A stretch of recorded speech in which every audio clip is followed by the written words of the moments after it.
Hey there, wonderful viewers. If you're enjoying my content, please take a second to hit that like button.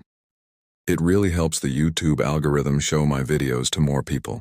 Don't forget to subscribe if you haven't already. Now grab your favorite drink, sit back, relax, and let's dive into today's story. I promise it'll be worth your time. The smell of microwave popcorn filled Jade's apartment as I settled onto her plush couch, wrapped in the throw blanket I'd claimed as my own over years of friendship. It was October 2022, and at 28 I found these quiet nights increasingly precious as adult responsibilities consumed more of our lives. Her apartment was cozy despite its disorganization. String lights illuminated stacks of books and half-finished craft projects, while photos of our college adventures covered nearly every wall space. "I've missed this," I said, watching her arrange snacks on the coffee table. "Work has been absolute torture lately." Jade nodded as she poured wine into mismatched glasses. "Tell me about it. The promotion sounds great until you're drowning in spreadsheets at midnight. We hadn't seen each other in nearly 2 months, our longest gap since becoming friends in freshman year. The plan was simple: comfort food, nostalgic movies, and absolutely no discussion of our professional lives. Her apartment perfectly reflected her personality, chaotic but inviting. Empty coffee mugs collected on bookshelves beside carefully tended plants, and her collection of vintage movie posters gave the space a unique charm. "I cleaned for 3 hours before you got here," she confessed, noticing my glance at the scattered magazines. "This is actually the presentable version." I laughed. "You should see my place. I'm pretty sure something's evolving in my refrigerator at this point." As Jade scrolled through streaming options, I sank deeper into the couch. The familiar comfort of our friendship temporarily masked the exhaustion that had been my constant companion for weeks. Outside, rain began to tap against the windows, creating the perfect backdrop for our evening. "So, dinner," Jade announced, putting down the remote. "I was thinking pizza. That place on Westmore that we used to love just started delivering to this neighborhood." "Perfect," I agreed, already imagining the garlic knots that had sustained us through countless study sessions. "My treat this time." Jade hesitated slightly, her fingers hovering over her phone. "Actually, I've got this guy who might be bringing it over." She caught my expression and quickly added, "Not like that. He's just, well, you'll see. His name is Gordon. He helps me out sometimes." I raised an eyebrow. "Helps you out? That sounds suspiciously like you've acquired a personal assistant." "It's not like that," she insisted, though her tone suggested otherwise. "He's just really helpful. Did I understand the true meaning behind her words, or how significantly this helpful stranger would alter the course of our lives? And when the doorbell rang 40 minutes later, Jade jumped up with unexpected nervousness. "That'll be Gordon with the food," she said, smoothing her sweatpants as if suddenly self-conscious about her appearance. "Just the delivery guy," I mumbled, slightly annoyed at the interruption to our evening. I had assumed we'd be alone. The man who entered carried more than just pizza boxes. An immediate atmosphere of awkwardness followed him into the room, tall, thin, with darting eyes that never quite settled on anything. He appeared to be in his early 30s, dressed in a neatly pressed button-down shirt that seemed oddly formal for delivering food. "Hi, Gordon," Jade greeted him with excessive warmth. "Thanks so much for doing this." "No problem at all," he replied, his voice softer than his frame would suggest. He placed the boxes on the counter with careful precision. "I got extra napkins like you asked, and those breadsticks from the place across town that you mentioned last week." I noticed he'd brought items from 2 different restaurants, a detail that struck me as strange for ordinary delivery. "Gordon, this is my friend," Jade introduced us. "We've known each other since college." His eyes finally connected with mine, and I felt a strange sensation, like being examined rather than seen. "Nice to meet you," he said, extending a hand that was unexpectedly cold. "Likewise," I responded automatically, discomfort building as he held the handshake several seconds too long. "Gordon has been amazingly helpful since I moved to this neighborhood," Jade explained, her tone suggesting she wanted me to approve of him. "He knows everyone and everything around here." Gordon's posture changed subtly at the praise, standing straighter as a hint of smile formed. "Just trying to be neighborly." The conversation stalled into uncomfortable silence before Gordon suddenly asked, Do you live nearby too? Before I could formulate a vague answer, Jade supplied, "She's over on Riverview in those new apartments." I shot her a look of betrayal as Gordon nodded, mentally filing away this information. That's a nice area. Great running trails behind those buildings. The implication that he knew my neighborhood in detail made me uneasy. Maybe we could exchange numbers, he suggested, phone already in hand, in case you ever need anything delivered, or help with, well, anything at all. With Jade watching expectantly, I reluctantly recited my number, which Gordon saved with meticulous attention. "Well, I should let you enjoy your evening," he finally said, though he made no immediate move toward the door. "Thanks again, Gordon. Drive safe," Jade prompted, finally giving him the cue to leave. When the door closed behind him, I turned to Jade with widened eyes. "What was that about?" "She busied herself with the pizza boxes. He's just really helpful. Picks up groceries, does errands. It started when I needed help moving a bookshelf, and now he's your unpaid servant who knows where I live," I finished. "He's harmless," she insisted. "Just lonely, I think. No social skills, but desperately wants friends." As we settled back with our food, I couldn't shake the sensation of Gordon's cold handshake, or the way his eyes had cataloged every detail of my appearance. Despite Jade's assurances, something about Gordon felt deeply wrong, a feeling I would later wish I had trusted more fully. Within hours of meeting Gordon, my phone buzzed with a new group message. "Created new chat, weekend friends," read the notification, followed by Gordon's first message, a meme about pizza that wasn't particularly funny. "He added you to our chat," Jade texted privately. "Sorry, he does this." Over the next weeks, Gordon maintained a careful digital presence, sending just enough messages to remain connected without crossing into obvious harassment. His strategy seemed calculated. A funny video on Tuesday, a local news story on Thursday, an offer of assistance every Saturday morning like clockwork. "Need any help this weekend?" became his refrain, accompanied by lists of errands he could run or tasks he could complete. I consistently declined with brief politeness. "All good this weekend, but thanks."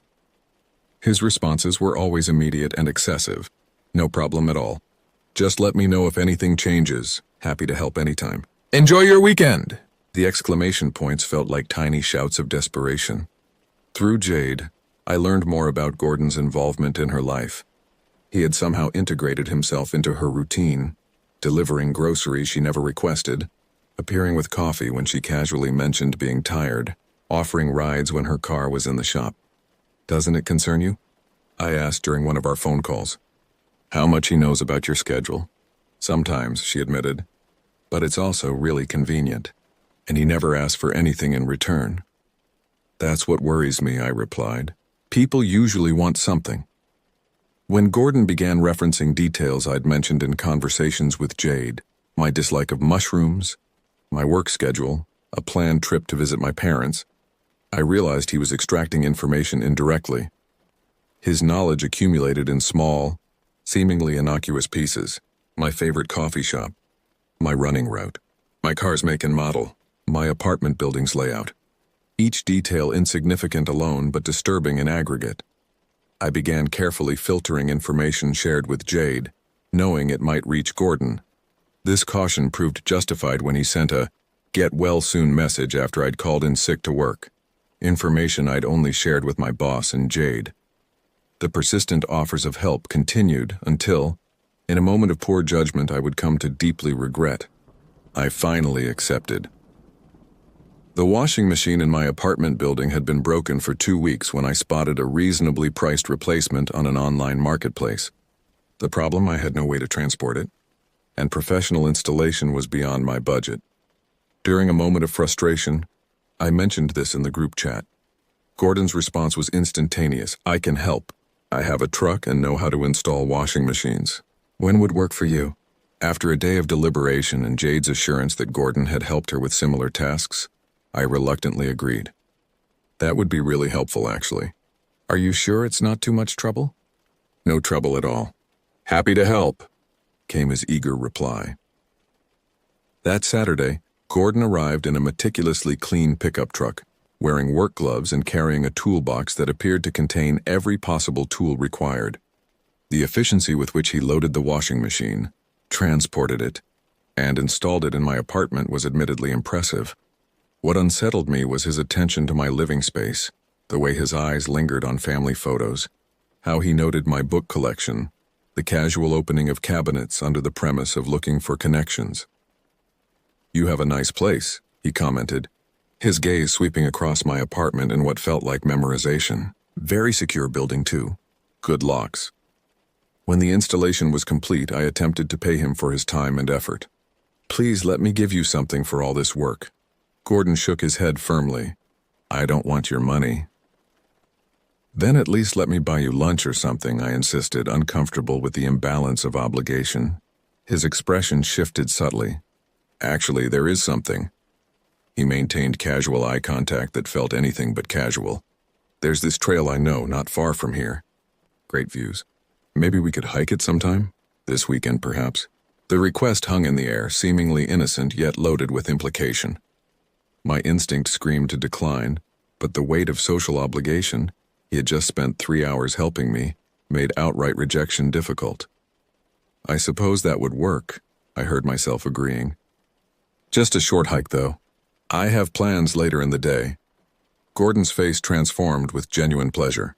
"Great. I'll pick you up Sunday at 9. After he left, I immediately called Jade. I just agreed to go hiking with Gordon. "Oh," she paused. "That's new. He's never asked me to do anything social." "Should I be worried?"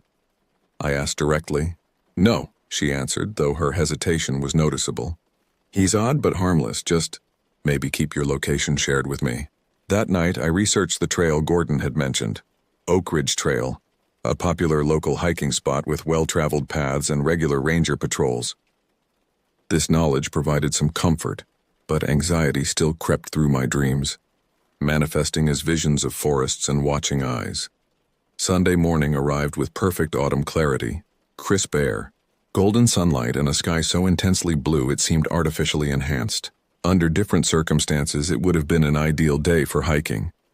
Gordon arrived precisely at 9, his truck freshly washed, wearing hiking boots that appeared brand new. He had brought water bottles, trail mix, and a first aid kit, all presented with a shopkeeper's pride. "Safety first," he said, indicating the kit.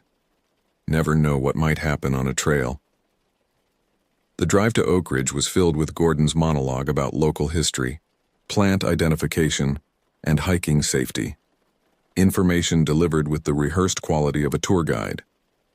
I contributed occasional acknowledgments while sharing my location with both Jade and my sister. The trailhead parking lot contained several other vehicles, a reassuring sign of other hikers. Gordon seemed slightly disappointed by this. "It's busier than usual," he remarked. "We might want to take one of the less traveled paths to get the full experience." "I prefer staying on the main trail," I countered firmly, "especially since I'm not familiar with this area." He acquiesced with a tight smile, and we began our hike on the well-marked main path. For the first mile, everything progressed normally. Gordon maintained a respectful distance, pointed out interesting plants, and shared genuinely engaging facts about local wildlife. The tension in my shoulders began to ease slightly as we passed other hiking groups. Then we reached a fork in the trail. "The main path continues that way." Gordon indicated the wider, clearly maintained route, "but there's something really special down this side trail, something not many people get to see." The smaller path veered sharply downhill, disappearing into denser forest. No other hikers were visible in that direction. "What's down there?" I asked, remaining firmly in place. "It's hard to explain," Gordon replied, his voice taking on an unusual intensity. "It's something I discovered a few weeks ago. Something remarkable. I've been waiting for the right person to share it with." Alarm bells screamed in my mind as Gordon stepped closer, his expression shifting into something I hadn't seen before, an almost childlike excitement tinged with something darker. "It's not far," he continued, already moving toward the side path. "Just 5 minutes. You'll never forget it, I promise." making a split-second decision I would later recognize as profoundly unwise. I followed, partially from curiosity, partially from the social pressure of not wanting to seem unreasonable, and partially from the false security of knowing others were nearby on the main trail. The side path descended steeply, forcing us to navigate exposed roots and slippery leaves. The sunlight diminished as the tree canopy thickened overhead, temperature dropping noticeably. Gordon moved with unexpected agility, frequently looking back to ensure I was following. After several minutes, longer than the promised 5, Gordon stopped abruptly. "We're almost there," he whispered, though there was no apparent reason for lowered voices, just through these trees. He pushed aside a branch, revealing a small clearing surrounded by dense undergrowth. My heart rate accelerated as I stepped forward, unsure what I expected to find. What awaited would permanently alter the trajectory of my life. The clearing was unremarkable at first glance, a depression in the forest floor scattered with fallen leaves and broken branches. Then the smell registered, a heavy, sickly sweet odor that caught in my throat and triggered an instinctive recoil. Gordon stood motionless, watching me intently. "Do you see it?" I didn't want to look where he was indicating, but my eyes followed his gesture to a disturbed area of ground partially concealed by gathered branches and leaves. Through the deliberate camouflage, I could distinguish the unmistakable shape of a human form. The body lay face up, partially buried but clearly visible. A man in his 40s, dressed in hiking clothes now discolored and degraded. Natural decomposition had begun its inexorable process, the face distorted but still recognizably human. Various insects moved purposefully across the exposed skin. My body responded before my mind could process, stepping backward, breathing quickening, fingernails digging into my palms. "Isn't it fascinating?" Gordon's voice had transformed, carrying a reverent quality that chilled me more than the sight itself. "I found him 3 weeks ago. No one else knows he's here." Horror compounded as the implications clarified. Gordon had discovered a dead body in the woods and chosen to keep it secret, to preserve it as a macabre exhibit, to share with select viewers. "We need to call the police," I managed, voice barely cooperating. Gordon continued as if I hadn't spoken. "At first the smell was overwhelming, but it's better now. I've been documenting the changes. Nature's recycling process is remarkably efficient." The casualness of his tone, discussing human decomposition as one might describe a science experiment, triggered a surge of adrenaline. My survival instincts finally overcame social conditioning. "I think I'm going to be sick," I gasped, turning away. "I need to get back to the main trail." Gordon stepped closer, his expression showing not concern but disappointment. "We just got here. Don't you want to look closer? The way the insects have specialized is truly remarkable." "No," I said firmly, already moving backward. "I need air. We need to report this immediately." As I retreated up the path, Gordon followed reluctantly. "Most people don't understand," he called after me. "They're disconnected from the reality of death. This is natural, beautiful even." I increased my pace, desperate to reach other hikers. The isolation of the side trail now felt suffocating. The distance back to safety impossibly long. Gordon kept pace easily, continuing his disturbing commentary. When we finally emerged onto the main trail, I spotted an older couple approaching. With forced casualness that took tremendous effort, I called out to them. "Excuse me, could you point us toward the trailhead? I think we took a wrong turn." The man consulted a trail map. "You're heading the right way, but it's about 2 miles back. Would you mind if we walked with you?" I asked, ignoring Gordon's frown. "I'm feeling a bit lightheaded." The couple agreed readily, and I positioned myself between them and Gordon, ensuring I wouldn't be left alone with him again. The mile-long walk back felt interminable, my mind racing between processing what I'd seen and planning my next actions. As we approached the parking area, I pulled out my phone and pretended to receive a call. "Hi, Jade," I said to the silent phone. "Yes, I'm still with Gordon. We're just finishing our hike. I'll have him drop me at your place in about 20 minutes, okay?" Gordon watched this performance with narrowed eyes but said nothing. Inside Gordon's truck, silence hung heavily as we pulled away from the trailhead. My heart hammered against my ribs as I gripped my phone tightly, ready to call emergency services at the first sign of danger. "You didn't enjoy our discovery," Gordon finally said. his tone suggesting genuine bewilderment. "Gordon, that was a dead person," I stated firmly. "Someone who should be reported to authorities and returned to their family." He shrugged slightly. "Death is part of life. Most people hide from it, but I find that dishonest." "Did you—" I hesitated, uncertain how to phrase my suspicion. "How did you first find the body?" "Hiking," he answered simply. "Same trail about 3 weeks ago. I was exploring off-path, and there he was." I studied his profile, searching for tells of deception. "And you didn't report it because—" "Reports mean paperwork, questions, interruptions to the natural process." His fingers tightened on the steering wheel. "People fear what they don't understand." While his explanation left critical questions unanswered, his attention remained fortunately focused on driving. I texted Jade under the guise of checking my notifications. "Emergency. Gordon showed me a dead body in the woods. Not joking. Coming to your place. Call police after we arrive." Her response was immediate. "What? Are you safe? Should I call now?" "Wait until I'm there. Don't want him to run. Act normal when we arrive." The 20-minute drive stretched into eternity. I maintained superficial conversation while mentally cataloging every detail I could remember about the body and location to report to police. When we finally reached Jade's apartment, she was waiting outside, her casual pose betrayed by the tension visible in her shoulders. "Thanks for the ride," I told Gordon, exiting quickly. "And the hike." "We should do it again," he suggested, seeming genuinely oblivious to the horror of the situation. "There's more to see on other trails."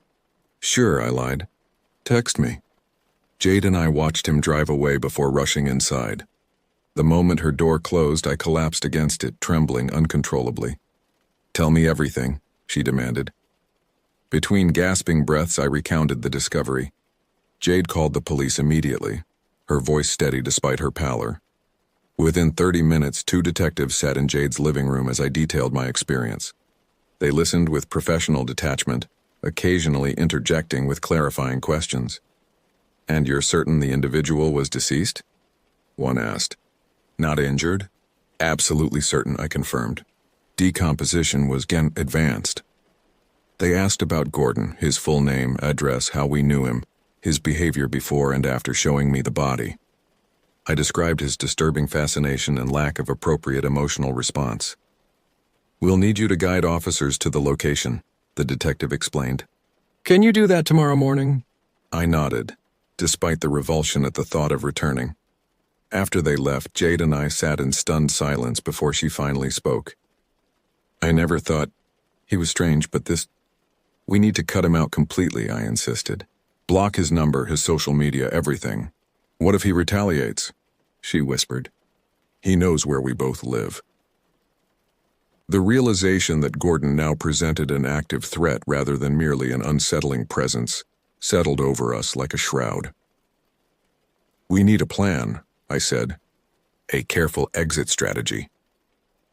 The following weeks unfolded in a blur of police statements, nightmares, and constant vigilance. I led officers to the body, which was recovered and later identified as a 45-year-old hiker who had been reported missing a month earlier. Cause of death was determined to be a cardiac event, a natural death that Gordon had transformed into something macabre through his actions. Gordon himself remained disturbingly present in our periphery. His messages continued as if nothing had happened, though we responded with increasing brevity. Police questioned him extensively about his failure to report finding the body, but without evidence of foul play in the hiker's death, they could only charge him with relatively minor offenses related to interfering with a death scene. Our exit strategy from Gordon's life proceeded with excruciating slowness. We feared that an abrupt disconnection might trigger escalation, so instead we implemented a deliberate fade, delayed responses, claims of busyness, gradual unavailability. Gordon seemed to sense the withdrawal. His messages increased in frequency even as our responses decreased. He appeared unexpectedly outside Jade's workplace one afternoon, just to say hello, and left packages of unrequested groceries at our doors. The breakthrough came unexpectedly when Jade began dating someone. When she mentioned her new relationship in our group chat, Gordon's messages suddenly ceased entirely. The silence was both relieving and unnerving.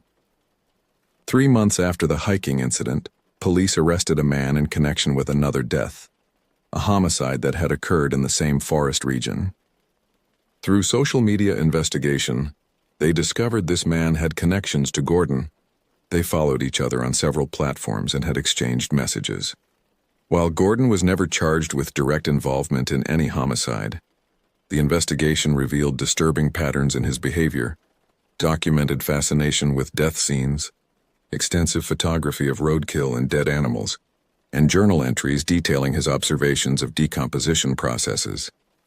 Psychological evaluation concluded he suffered from a complex combination of conditions that manifested in his inappropriate responses to death and human remains, along with his patterns of intrusive behavior and social misconduct.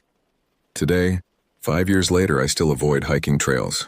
The rustle of leaves in wooded areas triggers immediate anxiety. Jade has moved to another state, partly motivated by putting distance between herself and the memories of Gordon. The last we heard, Gordon had been institutionalized after an incident involving cemetery desecration. While his direct connection to any murder remains unproven, his relationship with death continues to exist outside normal human boundaries. What stays with me most isn't the disturbing image of the body in the woods, though that appears often enough in dreams. Rather, it's the memory of Gordon's expression as he showed me his discovery, the genuine incomprehension that I didn't share his fascination, the complete disconnect from normal human emotion. In the years since, I've come to understand that the most terrifying monsters aren't supernatural creatures lurking in shadows. They're the people walking among us whose internal landscape is so fundamentally different from our own that connection becomes impossible. People who look human but operate by unfathomable rules. Keep my doors doubly locked now. I verify the identity of delivery people through peepholes. I no longer give out my phone number casually, and I've become selective about which social media platforms I use. Most importantly, I've learned to trust that flutter of unease when something feels wrong about a person or situation.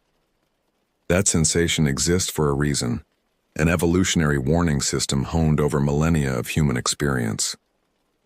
When someone shows you who they are, especially in small, unsettling ways, believe them the first time. Your survival may depend on it.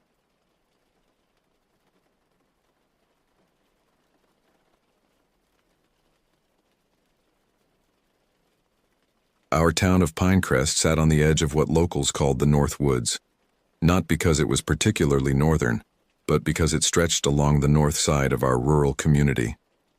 Houses were scattered across several acres each, with thick patches of forest serving as natural privacy barriers between properties. Growing up here meant learning to navigate these wooded areas as shortcuts between friends' homes. I was 15 that autumn, a sophomore at Pinecrest High, while my sister Catherine, Kate to everyone who knew her, was 17 and already planning her escape to college. Our parents, Robert and Ann Winters, were typical suburban professionals. Dad worked as an engineer for the local manufacturing plant, and Mom taught history at my high school. We lived in a modest 2-story colonial at the end of a winding cul-de-sac on Spruce Lane. On weekends, Kate and I often visited our friend Ellie, who lived about a mile away. Her house sat on the other side of a particularly dense stretch of woods, but we knew the path well. During daylight hours, the walk was pleasant, with dappled sunlight filtering through the canopy. After dark, however, the forest transformed into something altogether different. Our parents insisted on driving us if we stayed past sunset, a rule we rarely questioned. The woods were home to the occasional coyote, and the path could be treacherous in the dark. But teenagers, as they do, occasionally bend parental rules when circumstances allow. Friday, October 12th began like any other autumn day. The morning air carried a crisp chill, and leaves in vibrant shades of crimson and amber carpeted the ground. I remember watching the weather forecast before school, noting the newscaster's mention of the new moon that night.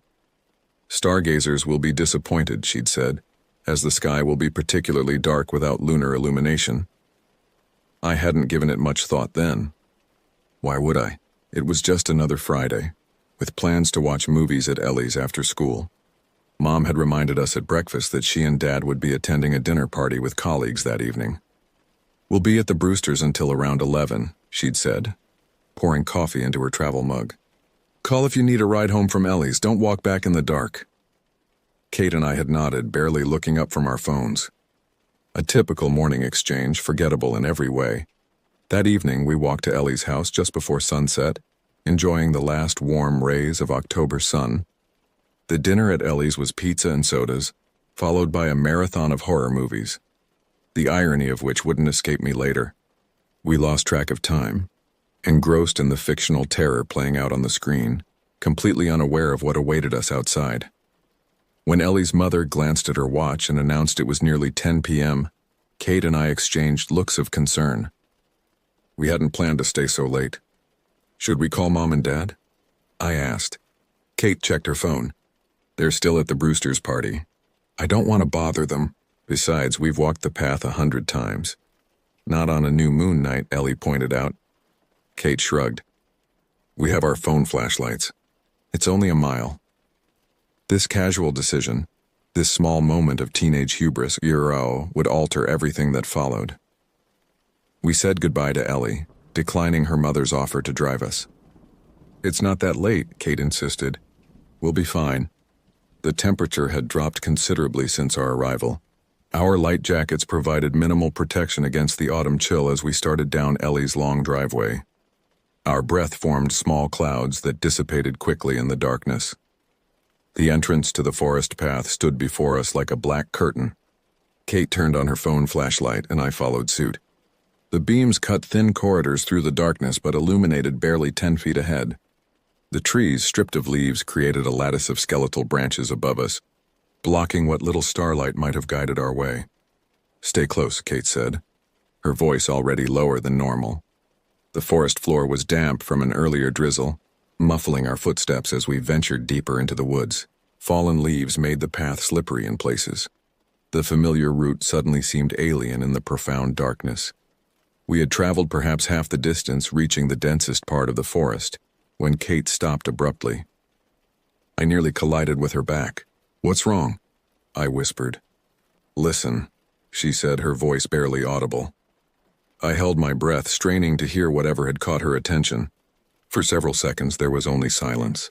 Then I heard it, a raspy inhalation followed by a wheezing exhale. The sound came from somewhere behind us.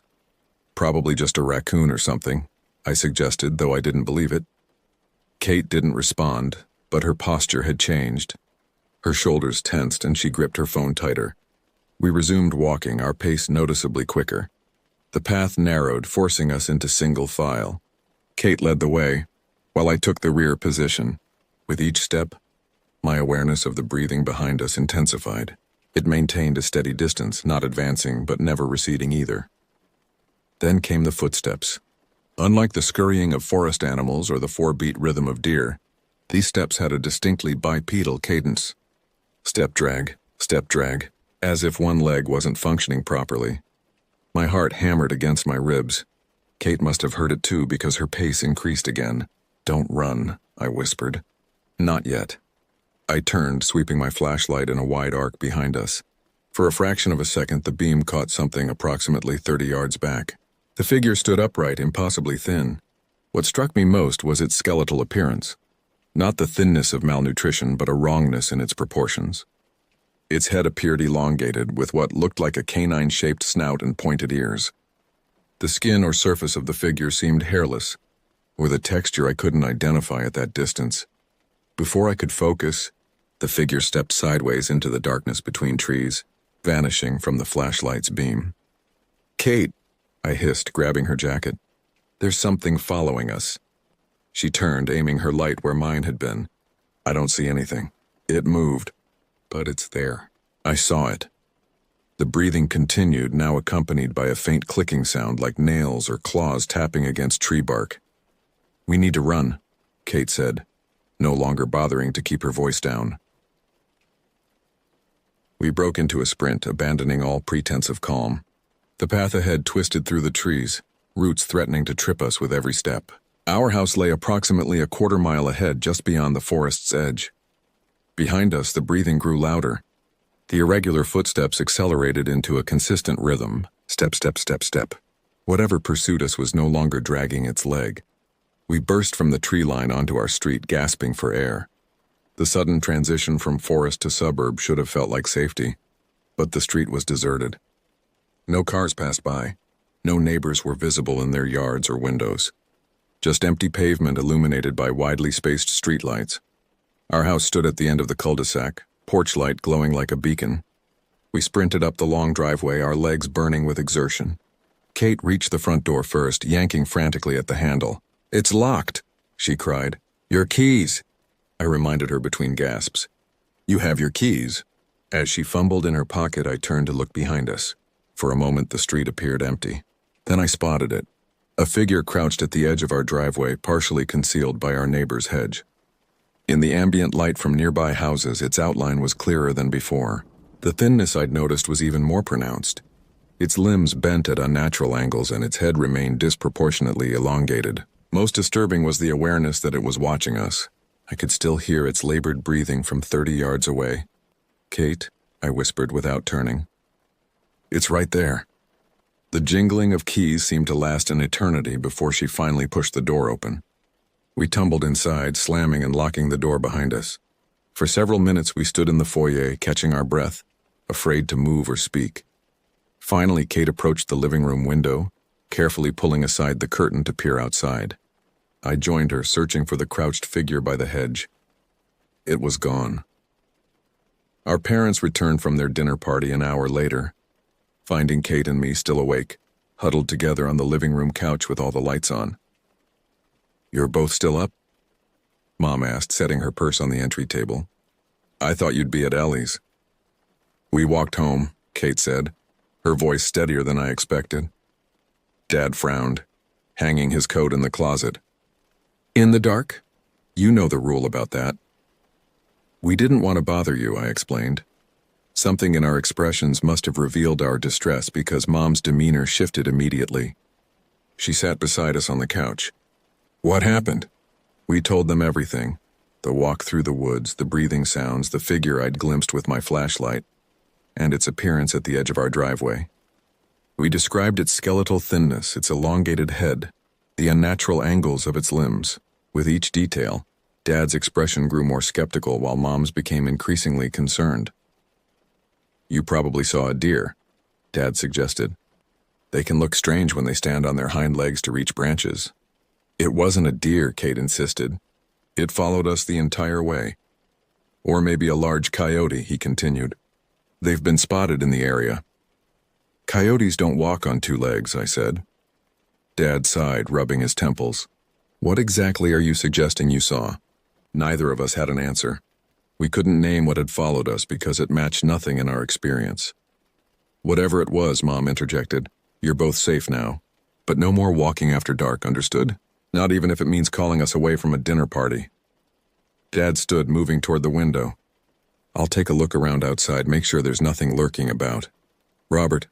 "Don't," Mom protested. "If some vagrant is prowling around our property, I want to know about it," he replied, already retrieving the baseball bat he kept near the back door. We watched through the window as Dad circled the house, flashlight in one hand and bat in the other. He checked the perimeter, investigating the hedges where I'd seen the figure crouching.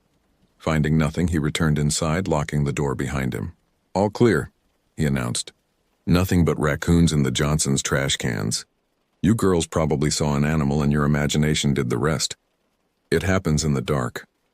We didn't argue, but neither Kate nor I believed his explanation. What we'd seen wasn't a product of overactive imagination. The systematic way it had pursued us, the calculated manner in which it had hidden at the edge of our property. These weren't animal behaviors. At least not from any animal native to our region. Sleep came reluctantly that night. I lay awake for hours, listening to the sounds of the house settling and the occasional rustling of branches against my window. Each noise made me tense with anticipation, wondering if the thing had returned. When exhaustion finally claimed me, my dreams were filled with emaciated figures running through endless forests. The following night brought a false sense of normalcy. We ate dinner as a family, watching a game show on television afterward. By midnight, everyone had retired to their respective bedrooms. I had almost convinced myself that the previous night's events were exaggerated by fear and darkness. Almost. but not entirely. Around 12:30 a.m., I heard Dad's heavy footsteps in the hallway. Our house had a strict waste management system, primarily enforced by Mom, who couldn't tolerate the smell of garbage overnight. Dad's responsibility included taking out the trash before bed, regardless of the hour. I listened as he descended the stairs. The back door opened with its distinctive creak, followed by the sound of the screen door tapping against its frame. Normal sounds, familiar sounds.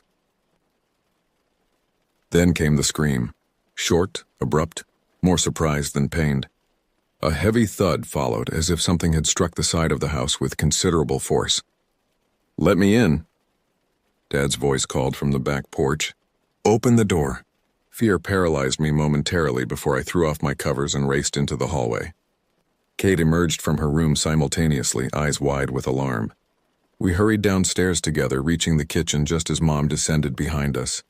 Dad practically fell through the doorway when we opened it. His face was ashen, contorted in a mixture of shock and pain. The right leg of his pajama pants was torn, revealing several puncture wounds on his ankle. Blood seeped from the injuries, staining the kitchen tile. "What happened?" Mom gasped, helping him to a chair. "Something bit me," he said between labored breaths. "It was hiding beside the trash cans. I didn't see it at first." Kate retrieved the first aid kit from beneath the sink while Mom examined the wound.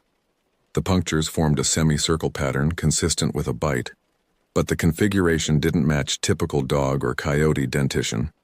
The spacing was too narrow, the individual wounds too deep. "What did it look like?" I asked, already certain of the answer. Dad's hands trembled slightly as Mom cleaned the punctures with antiseptic. "I didn't get a good look at first. It was low to the ground, like it was crouching. When it bit me, I yelled and kicked at it. That's when it stood up." He paused, seemingly reluctant to continue. "It stood up?" Kate prompted. Dad nodded. "On two legs. The thing was at least a foot taller than me when it stood upright. Its arms were too long and its face—" He trailed off, shaking his head. "I didn't see it clearly. It all happened so fast." "We need to call the police," Mom insisted, reaching for her phone.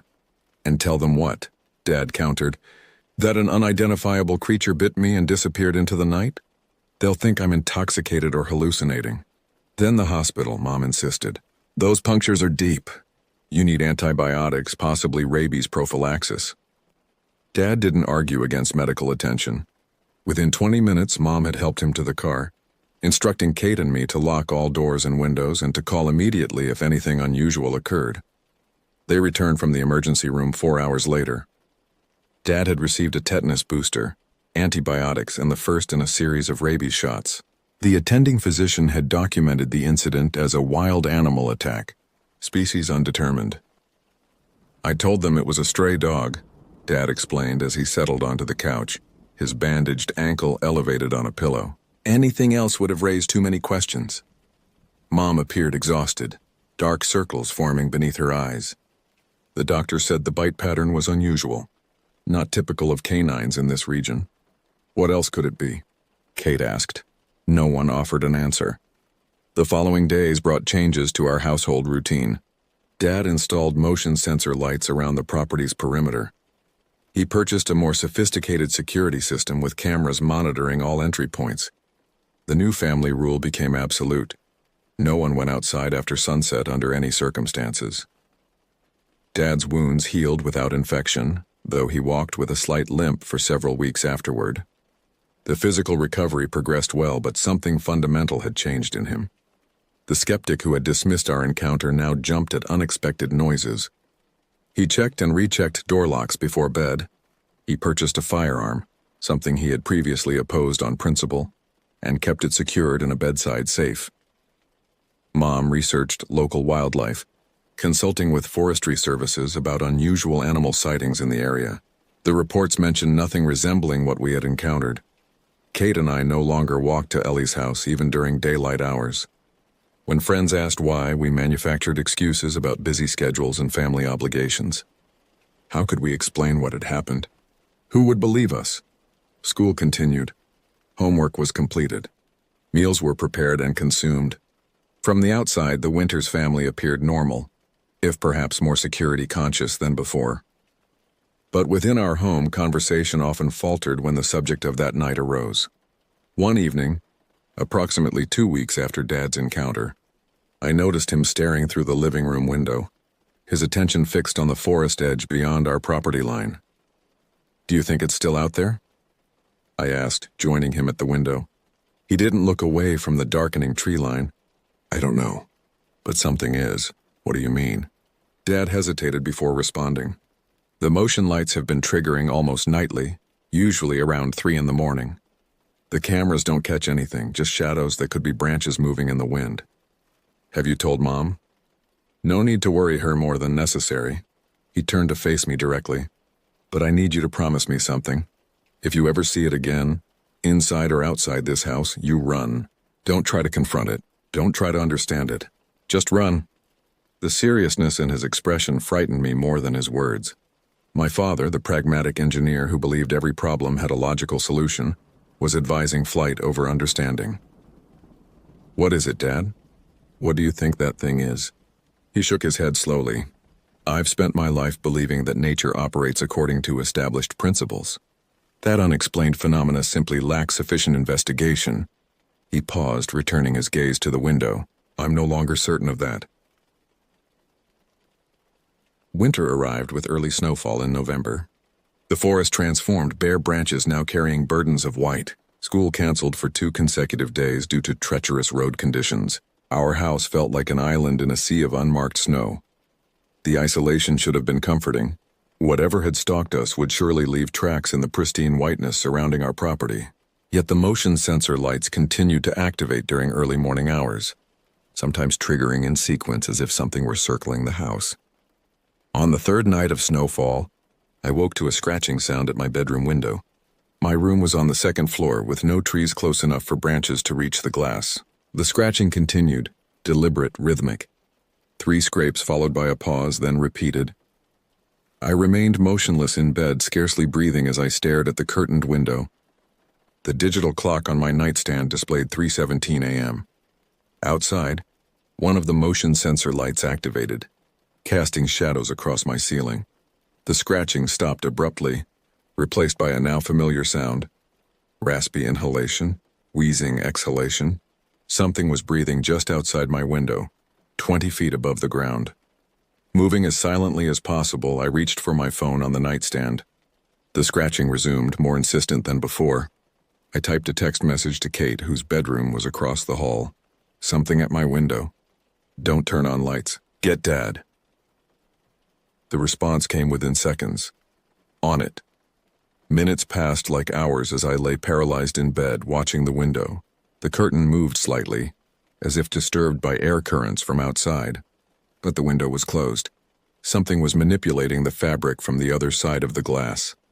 A corner of the curtain lifted, revealing a sliver of the night beyond. A long, thin appendage, neither clearly a finger nor a claw, had hooked the fabric's edge. The digit appeared jointed in too many places, its surface smooth and grayish in the dim light.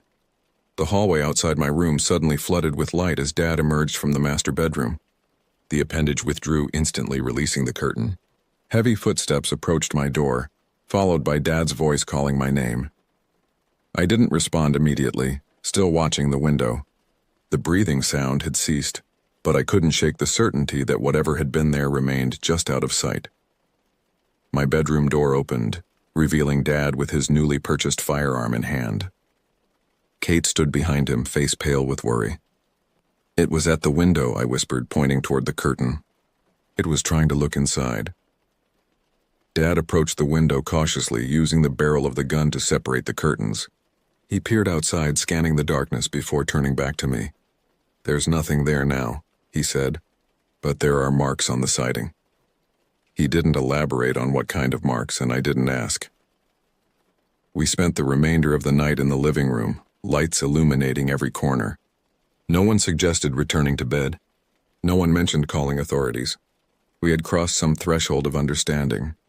This was our burden to bear alone because no one else would comprehend what we faced. When daylight finally arrived, Dad ventured outside to examine the exterior wall beneath my window. He returned with photographs on his phone, 4 parallel grooves cut into the vinyl siding, approximately 6 feet in length. leading up to my window. The marks didn't resemble claw scrapes or tool marks. They appeared almost deliberate, like a message inscribed in a language we couldn't decipher. That afternoon, Dad installed metal security grates over every window in the house. Mom didn't object to the expense or the prison-like appearance they created. None of us objected. We understood the necessity. Spring arrived, melting snow and revealing the dormant landscape beneath. 5 months had passed since our initial encounter. The scratching at my window hadn't repeated, though the motion sensor still occasionally activated without apparent cause. I had begun researching similar incidents, spending hours in the school library and online, searching for patterns that might explain what we had experienced. Kate, preparing for college in the fall, assisted when her schedule permitted. We compiled reports of unusual sightings, unexplained animal attacks, and aberrant wildlife behavior within a 100-mile radius of our town. Most accounts proved mundane upon closer examination: misidentified known animals, optical illusions created by lighting conditions, or outright fabrications. But a handful of reports contained details that resonated with our experience. A hiker in the national forest 30 miles north had photographed unusual tracks in mud, bipedal, but with an asymmetrical gait, suggesting one leg differed from the other. A farmer reported livestock injuries with bite patterns inconsistent with recognized predators. 3 separate accounts described unusually tall, thin figures observed at forest edges during twilight hours. None provided definitive evidence, but collectively they suggested we weren't alone in our experience. Whatever had followed us home that night had encountered others before and since. I compiled my findings in a journal, documenting dates, locations, and commonalities between reports. A pattern emerged. Sightings clustered along waterways and concentrated in areas where suburban development encroached upon old-growth forest. Our neighborhood, built 20 years earlier in what had once been continuous woodland, fit the profile perfectly. During a weekend exploration of the woods between our house and Ellie's, conducted in daylight and with Dad's reluctant permission, Kate and I discovered something unexpected.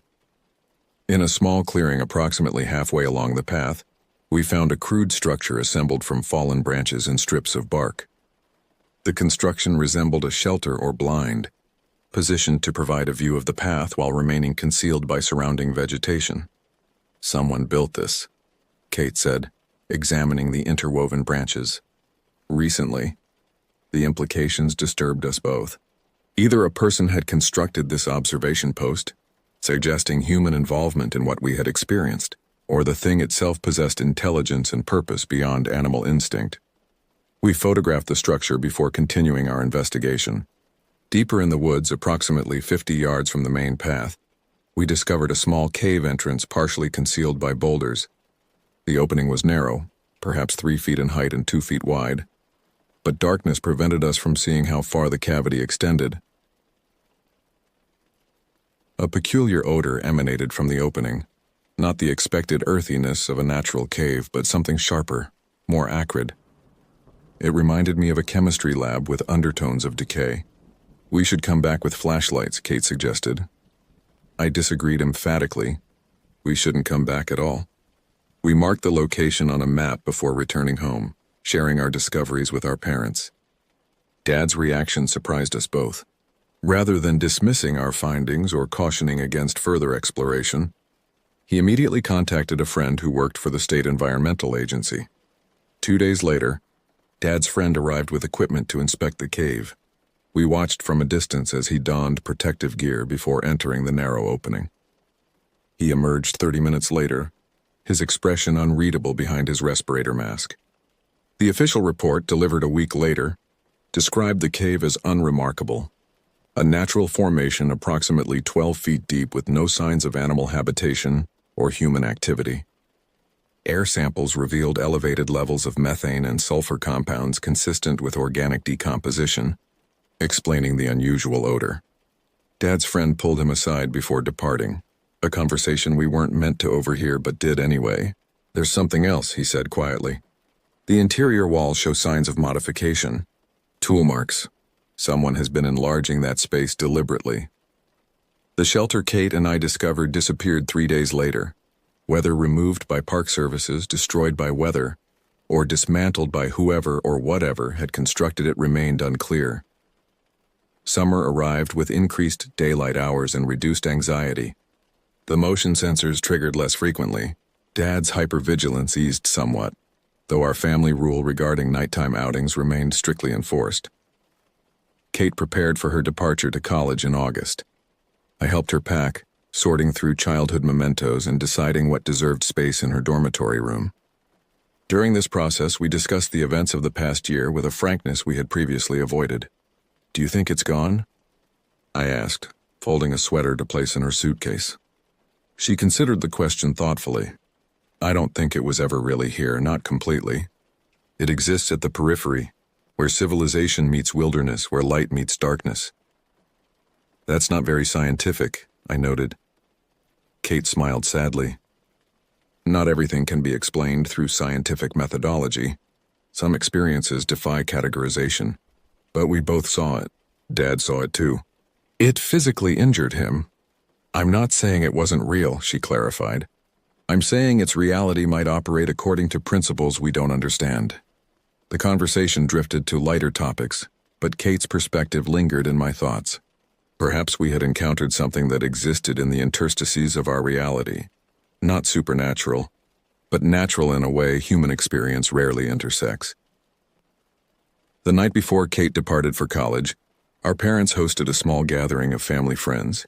During dinner, conversations flowed easily around topics of weather, politics, and community events. No one mentioned strange encounters or unexplained phenomena. As twilight descended, guests moved to the back patio to enjoy the mild evening air. I remained inside, observing through the sliding glass door as Dad recounted an amusing work anecdote. The normality of the scene struck me as surreal after months of heightened awareness and fear. Movement at the forest edge caught my attention, a subtle displacement of shadows beneath the trees. I watched, pulse quickening as a figure gradually resolved from the darkness. It stood upright, impossibly thin, partially concealed behind a large oak tree. Even at this distance, I could discern its elongated head and the unnatural angles of its limbs. It observed our gathering with what felt like calculated interest. Not predatory, not threatening, but coolly analytical. When it sensed my attention, its gaze shifted toward the house, meeting my eyes through the glass door. Recognition passed between us, a moment of mutual acknowledgement. It had followed us home that night, had injured my father, had scratched at my window. Now it simply observed, as if studying our behavior for some incomprehensible purpose. I should have alerted the others. I should have pointed and screamed and drawn everyone's attention to the creature lurking at the forest's edge. Instead, I maintained its gaze until it deliberately stepped backward, melting into the deepening shadows. Kate found me still staring at the empty tree line minutes later. "Everything okay?" she asked. "It's still here," I replied quietly. "It's always been here." She followed my gaze but saw nothing unusual. "What should we do?" I considered the question carefully before answering. "Nothing. We live with the awareness. We stay vigilant. We acknowledge that our understanding of the world is incomplete." Kate nodded slowly. "And we don't walk in the woods after dark." "Especially that," I agreed. That night, as our household settled into silence, I stood at my bedroom window, looking out at the forest beyond our property. The security grate created a cross-hatched pattern across my view, a constant reminder of what lurked beyond. The motion sensor light activated briefly, illuminating the yard for 30 seconds before darkness returned. In that momentary brightness, I glimpsed a slender figure standing at the property line, motionless, watching, its raspy breathing inaudible through the glass but familiar nonetheless. I didn't alert the household. I didn't reach for my phone to document the sighting.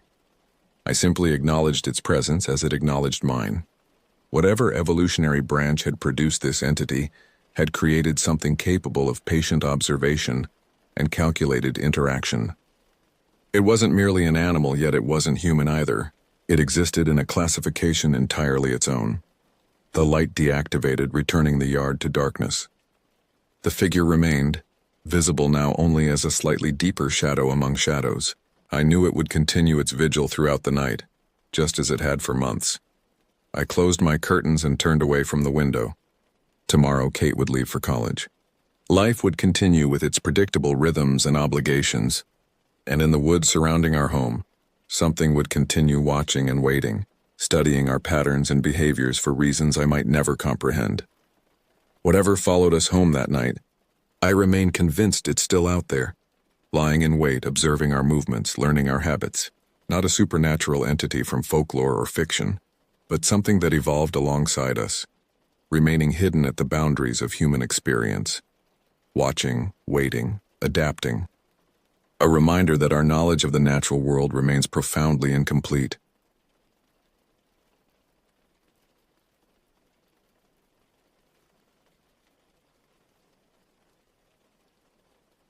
The camping trip had been circled on my calendar for weeks, a small reprieve from the overwhelming demands of adult life. As I packed my gear on that crisp October morning in 2023, I felt the stress of the previous months beginning to dissolve. At 34, these escapes into nature had become increasingly precious, rare opportunities to disconnect and remember what genuinely mattered. Jason, Kevin, and I had planned meticulously, though not extravagantly. Our destination was a remote section of Tennessee wilderness, far from designated campgrounds or hiking trails, the kind of place where cell service disappeared and modern conveniences became distant memories. The three of us had been organizing these excursions since our college days, though our responsibilities had made them increasingly infrequent. "Everything packed?" my wife asked, leaning against the doorframe as I loaded the final supplies into my weathered backpack. "I believe so," I replied, mentally checking off essentials. "Just a simple overnight. Tent, sleeping bag, food, and enough beer to ensure good conversation." She smiled, but I noticed the subtle concern in her eyes. "Just be careful out there. The weather forecast mentioned potential storms." I nodded reassuringly. "We'll be fine. Jason checked the radar this morning. Any precipitation should miss us by at least 50 miles. The drive to our meeting point took nearly an hour, winding through progressively narrower roads until civilization seemed to recede in my rearview mirror. Jason's truck was already parked at our designated spot, and Kevin pulled in moments after I arrived. "Ready for some proper isolation?" Jason grinned as we transferred our gear to his vehicle for the final leg of the journey. His enthusiasm was infectious, always had been since our freshman year roommate days. Kevin, characteristically more reserved, methodically checked his equipment. "Map shows the spot about 7 miles up this Forest Service road. Should be perfect. No registered campsites for at least 3 miles in any direction." The implications of that isolation hadn't yet registered as we bounced along the deteriorating dirt road, laughing and recounting stories from previous adventures. The forest grew increasingly dense around us, ancient trees blocking out significant portions of daylight and creating an enclosed corridor that seemed to swallow us whole. None of us recognized the unsettling weight of that seclusion yet. The woods watched our intrusion with patient interest as we drove deeper into their domain, unaware that we were leaving safety far behind us. The Forest Service road eventually deteriorated into little more than a rough trail, forcing Jason to navigate with extreme caution to avoid damaging his vehicle's undercarriage. Massive tree roots had erupted through the soil, creating natural obstacles that required our full attention. The thick canopy above filtered the afternoon sunlight into dappled patterns that shifted eerily across the dashboard. "Should be just ahead," Kevin announced, consulting the GPS coordinates he'd marked before losing signal entirely. "There's supposed to be a small clearing near a seasonal creek." When we finally reached our destination, the area appeared perfect, almost suspiciously so. A natural opening in the dense forest created a roughly circular clearing approximately 30 yards in diameter. The remnants of a fire ring indicated previous human presence, though it appeared long abandoned. "Someone's been here before," I observed, kneeling to examine the old charcoal remains. "But not recently." Jason shrugged, already unloading equipment from the truck. "That's reassuring, actually. Means it's a good spot. Let's set up before we lose more daylight." We fell into our well-established routine. Kevin assembled the tent, Jason gathered firewood, and I unpacked our supplies and prepared the cooking area. The efficiency of long practice had us fully established within an hour. As evening approached, we concentrated on building a substantial fire. October nights in these mountains could drop to near freezing temperatures. The flames provided welcome warmth as darkness enveloped the forest. We positioned our camp chairs in a semicircle, cracked open our first beers, and settled into the comfortable familiarity of long-established friendship. Stars gradually appeared overhead, more numerous and brilliant than anything visible near the light pollution of our everyday lives. "Remember our first trip out here?" Jason asked, stoking the fire with a long branch. "Senior year, when we got completely lost because Kevin insisted he could navigate without a map?" Kevin laughed, accepting the mockery with good nature. "We were only lost for 3 hours. Besides, we found that abandoned hunter's cabin. That was worth the detour." The conversation flowed naturally, punctuated by the crackling fire and occasional distant wildlife sounds. We reminisced about previous adventures, shared updates on career developments, and avoided discussing the increasingly complicated aspects of our adult lives. The isolation felt therapeutic rather than threatening, a deliberate disconnect from responsibilities and expectations. As midnight approached, the temperature dropped significantly. We added the last substantial logs to the fire and retreated to our tent, arranging our sleeping bags in the familiar configuration. The forest had grown strangely quiet, I realized. No owls, no rustling vegetation, no scurrying nocturnal creatures. Just absolute stillness interrupted only by our own movements.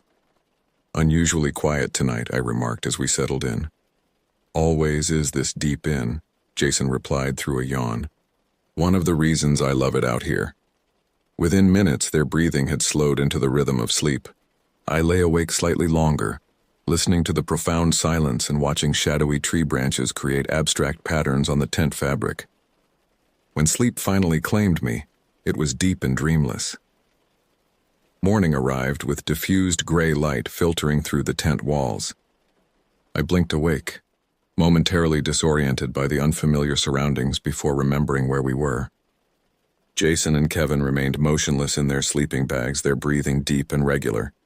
My watch displayed 6:17 a.m., earlier than I typically rose, but normal during these outdoor excursions when artificial light no longer dictated our schedules. The temperature had dropped considerably overnight. My breath formed visible clouds as I carefully extracted myself from my sleeping bag, trying not to disturb my companions. The fire had reduced to faintly glowing embers, barely radiating any heat. I shivered, pulling on an additional layer before unzipping the tent entrance. Outside, the forest remained wrapped in early morning stillness. A thin layer of ground fog hovered between the trees, creating an ethereal boundary between earth and air. Dew had accumulated on every surface, transforming spider webs into intricate crystal structures between branches. The beauty of it momentarily captured my attention. Nature's delicate artistry displayed without human interference. My immediate priority was restarting the fire and preparing coffee. I recalled seeing the coffee pot in Jason's truck the previous evening, so I headed toward the vehicle, my boots leaving distinct impressions in the dew-dampened earth. The truck was parked approximately 20 yards from our tent, partially obscured by a stand of young pine trees. As I approached, something about the vehicle's silhouette seemed wrong, different from how we'd left it. At first I thought perhaps an animal had disturbed our supplies, but the modification appeared too deliberate, too intentional. Drawing closer, confusion transformed into horrified comprehension. Stretched meticulously across the hood of Jason's truck was what appeared to be an animal's skin, completely flattened and displayed with unmistakable purposefulness. The fur had been methodically removed, leaving only the inner dermal layer exposed, raw, pink, and glistening with moisture. Dark crimson streaks extended down the windshield in precisely parallel lines, some still wet enough to reflect the gray morning light. I froze, unable to process what I was seeing. The skin had been positioned with careful deliberation, centered perfectly on the hood, corners aligned with the vehicle's edges. This wasn't random animal activity or a natural occurrence. This was a message created by human hands with frightening precision. The skin itself proved difficult to identify. The proportions suggested deer, but the absence of the head and limbs, evidently removed with crude cutting implements, obscured definitive identification. What remained was approximately 4 feet in length and nearly as wide, fastidiously stretched to maximize surface area. The edges appeared jagged and irregular, suggesting hurried or inexperienced butchery. The odor registered next, a powerful, nauseating combination of raw meat, copper-scented blood, and something more troubling beneath those expected smells, a sickly sweet note of early decomposition. The stench triggered an involuntary gag reflex that I struggled to suppress. Instinctively, I scanned the surrounding forest, suddenly acutely aware of our vulnerability. The trees stood as impassive witnesses, revealing nothing. No movement caught my eye, no sound betrayed another presence. Yet the undeniable evidence of human activity during the night transformed the previously benign wilderness into something immediately threatening. Needed to wake Jason and Kevin. We needed to leave. Jason, Kevin, I called urgently, retreating backward toward the tent while maintaining visual contact with the surrounding forest. You need to see this. The desperation in my voice achieved the desired effect. Within seconds, the tent rustled with movement, followed by Jason's sleepy voice. What's happening? Just get out here, I insisted, unwilling to articulate what I'd discovered. They emerged moments later, initially confused and irritated at the abrupt awakening. Kevin rubbed his eyes, squinting against the morning light. What's got you so... His words terminated abruptly as he followed my gaze to the truck. Jason emerged behind him, his expression transitioning from annoyance to shock as comprehension dawned. What the actual... Jason approached cautiously, as though the displayed skin might somehow animate. Is that... some kind of animal skin, I confirmed, deliberately placed during the night. Kevin remained frozen, his complexion visibly paling. Someone was here while we slept. The statement hung between us, weighted with implications none of us wanted to confront. A subtle snap of a twig from somewhere within the forest perimeter accelerated our decision-making process. Without verbal agreement, we began dismantling our campsite with unprecedented efficiency. The tent collapsed haphazardly into its storage bag. Cooking equipment clattered into containers without being cleaned. Sleeping bags were stuffed rather than rolled. What about that? Kevin nodded toward the skin still adorning the truck's hood. Jason retrieved a fallen branch from nearby, using it to push the grotesque display off his vehicle. It slid reluctantly, leaving smeared trails of blood and tissue before landing on the ground with a disturbingly substantial sound. None of us looked at it directly again. Within 12 minutes, a new record for decamping, we had loaded everything into the truck. Jason started the engine, its mechanical rumble unnaturally loud in the pristine morning silence. As we pulled away, I obsessively monitored the forest behind us through the rear window, convinced I would glimpse whoever had delivered this warning. The forest revealed nothing but endless trees gradually obscured by our vehicle's dust cloud, yet the sensation of being observed persisted with uncomfortable intensity. Anyone want to explain what just happened? Kevin finally broke the silence as we navigated the rough forest road, Jason driving with significantly more speed than prudence warranted. Someone skinned an animal and put it on the truck, Jason stated, his knuckles white from gripping the steering wheel too forcefully, while we were sleeping. But why? Kevin pressed. What's the point? A warning, I suggested, the idea materializing in my consciousness without conscious development. A message that we weren't welcome. We lapsed into uncomfortable silence after that, each processing the implications differently. The truck bounced violently over exposed roots and depressions, but nobody suggested reducing speed. Physical discomfort seemed trivial compared to the psychological unease permeating the vehicle. When we finally reached paved road approximately 40 minutes later, a collective exhalation of relief escaped us. Civilization, even in this limited form of rural infrastructure, provided illusory security. We maintained our silence for several more miles before Kevin spoke again. Should we report this? To the police or Forest Service? Jason considered this briefly. And tell them what? Someone left an animal skin on my truck? They'd ask if anything was stolen or damaged. It was a threat, I insisted. Deliberate intimidation. Maybe, Jason conceded. Or maybe just some local hunters messing with outsiders. Either way, we're not going back. We parted ways at our original meeting point with minimal conversation, transferring our gear to our respective vehicles mechanically. The unspoken agreement was clear. We would process this independently before discussing it further. I watched my friends' vehicles disappear in opposite directions, then sat motionless in my car, hands trembling slightly against the steering wheel. The rational explanation, local hunters or pranksters, failed to resolve my growing unease. Something about the meticulous positioning, the deliberate skinning, suggested purpose beyond simple intimidation. It felt personal, specific, though I couldn't articulate why. The drive home passed in a dissociative blur, familiar landmarks registered without emotional connection, as my mind continuously replayed the morning's discovery. By the time I pulled into my driveway, the gore-streaked truck hood had imprinted itself permanently in my memory, a visceral image that resisted displacement. My wife greeted me with evident surprise. "You're back early. Everything okay?" I manufactured a plausible explanation about deteriorating weather forecasts, unwilling to burden her with the actual circumstances.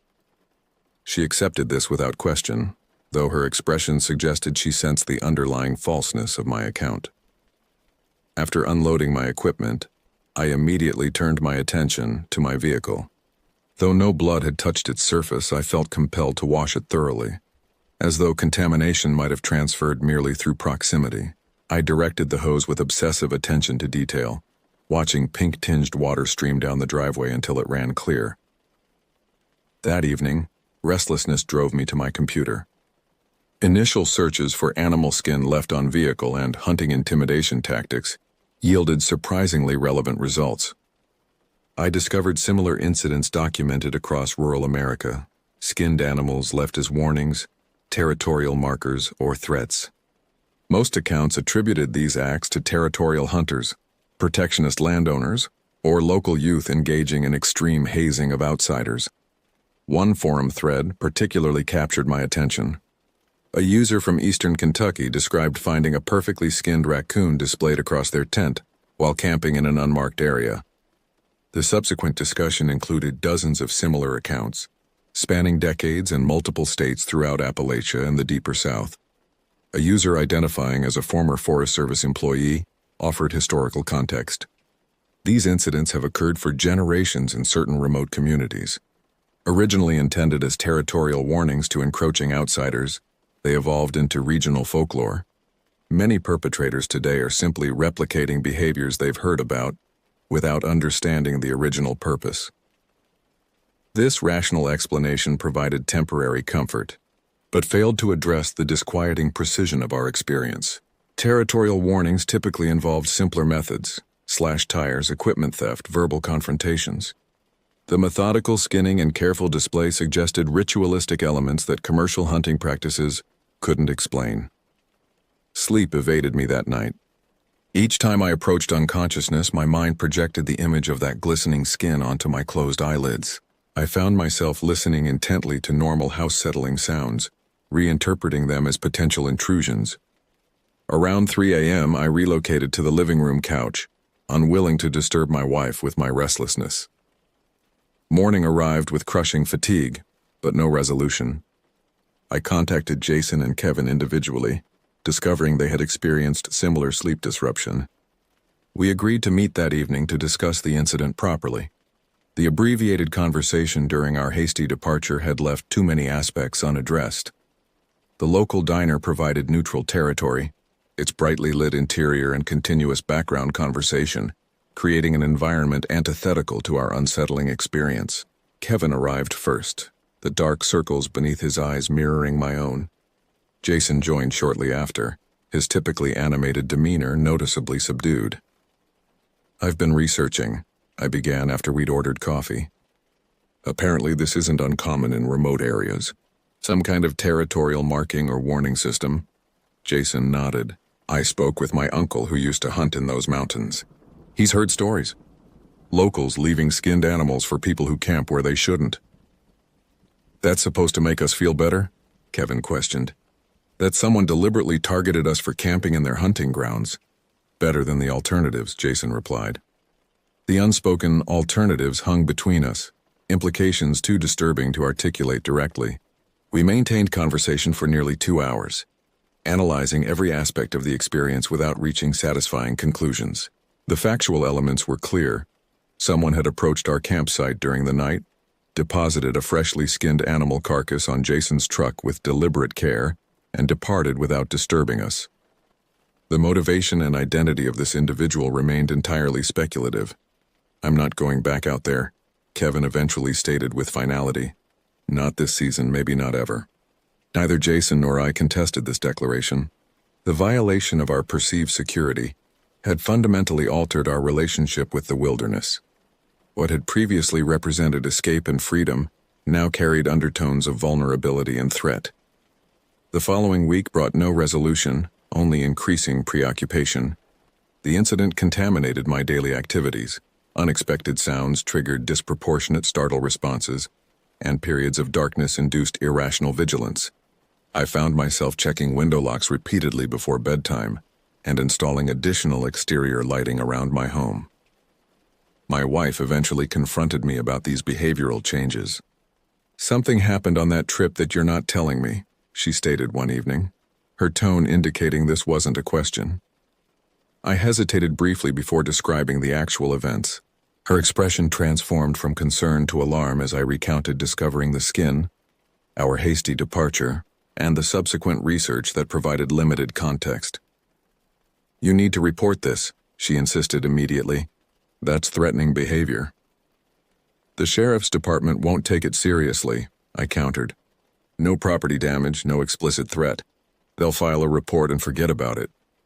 Despite my reluctance, her insistence eventually prevailed. The following morning, I contacted the county sheriff's office with jurisdiction over the area where we'd camped. The dispatcher connected me with Deputy Wilson, who listened to my account with professional detachment. "Location?" he requested after I'd finished. I provided approximate coordinates based on our GPS records. "That's Jenkins' property," he remarked after consulting something on his end. "About 800 acres of private forest bordering state land. They allow hunting but not camping." This revelation introduced a new dimension. We thought it was national forest land. There weren't any posting signs. "Property boundaries out there aren't always clearly marked," Deputy Wilson acknowledged. "The Jenkins family has owned that land for generations. They're particular about trespassers. Particular enough to leave skinned animals as warnings." A brief silence preceded his response. "I can't speak to specific tactics, sir. I'll document your report and speak with the property owners about appropriate signage." His tone conveyed clear dismissal. This wasn't a priority concern for rural law enforcement. I pressed further, asking whether similar incidents had been reported previously. "Nothing officially documented," he replied carefully. "But these areas have their own ways of handling outsiders. My recommendation would be to stick to designated camping areas in the future." The conversation provided minimal satisfaction, but confirmed my suspicion that such incidents weren't unprecedented. The Jenkins name offered a concrete entity responsible for the territory, though whether family members themselves had delivered the warning remained unclear. Further online research revealed scattered information about the Jenkins family, regional landowners since the early 1900s, primarily engaged in sustainable timber harvesting and licensed hunting leases. Nothing suggested particular hostility toward outsiders, though several forum posts mentioned their reputation for privacy and territorial protection. Local history website referenced the family's involvement in traditional forest management practices and preservation of regional customs, vague terminology that could encompass virtually any behavior. One archived newspaper article from 1987 described a dispute between Jenkins family representatives and state conservation officials regarding hunting practices, though specific details remained ambiguous. I located 7 additional accounts of skinned animals left as warnings throughout the region, spanning from 1975 to 2020. Most described similar circumstances: remote camping locations, no direct human contact, precisely positioned animal remains discovered in the morning. The consistency across decades suggested established practice rather than random intimidation. A message from Kevin interrupted my research. Started feeling watched at home. Installed security cameras yesterday. Am I going crazy? The message resonated uncomfortably with my own experience. Since returning, I'd frequently sensed observation without visible cause, a perception I'd attributed to anxiety rather than legitimate threat. Kevin's independent development of similar paranoia suggested something beyond coincidental stress response. Not crazy, I responded. Same here. Jason too? Called him yesterday. He's keeping a baseball bat beside his bed. The implication disturbed me profoundly. All three of us, rational, educated adults, had independently developed paranoid behaviors following our experience. This collective response suggested legitimate trauma rather than individual overreaction. More troubling was the underlying question: what exactly were we afraid of? Territorial hunters would have achieved their objective.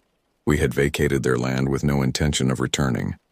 Any rational threat had ended with our departure. Yet something about the experience had triggered deeper instinctual responses, awakening primitive fears that modern rationality failed to dismiss. 2 weeks after the incident, unusual occurrences began accumulating around my home. Initially subtle enough to dismiss individually, their collective pattern became increasingly difficult to rationalize. Small items relocated between rooms without explanation, exterior motion detector lights activated without visible triggers. Unexplained scratching sounds emanated from the attic space during pre-dawn hours. My wife noticed my deteriorating mental state, but attributed it to work-related stress rather than connecting it to the camping incident. Her concern manifested as increased patience rather than shared vigilance, creating an isolation that intensified my unease. I couldn't articulate why seemingly minor domestic anomalies triggered such disproportionate anxiety. Jason reported similar experiences during our increasingly frequent phone conversations. Something was in my garage last night, he confided one evening, voice lowered despite being alone in his home. Nothing taken, nothing damaged, but things moved. Tools rearranged on the workbench. Could be memory gaps, I suggested, attempting rationality I didn't genuinely feel. Stress affects cognitive function. I photographed the workbench before bed, he countered. Compared it this morning. Definite changes. Kevin maintained strategic silence regarding his situation, responding to messages with decreasing frequency.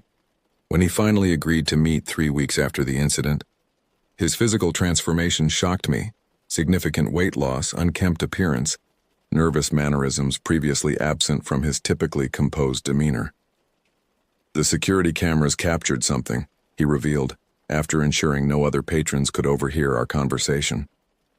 3 nights ago, around 2 a.m., he slid his phone across the table, displaying grainy night vision footage of his rear yard. Initially showing only normal suburban landscaping at timestamp 2:17 a.m., a shadow detached from the tree line bordering his property. The figure, unmistakably human-shaped but lacking detailed features in the low-resolution recording, stood motionless at the yard's edge for approximately 8 minutes before retreating into the darkness. Could be anyone, I suggested without conviction. Neighbor, random trespasser. Kevin retrieved his phone, expression indicating he'd anticipated my skepticism. It's happened 3 consecutive nights. Same time window, same behavior. Just watching the house.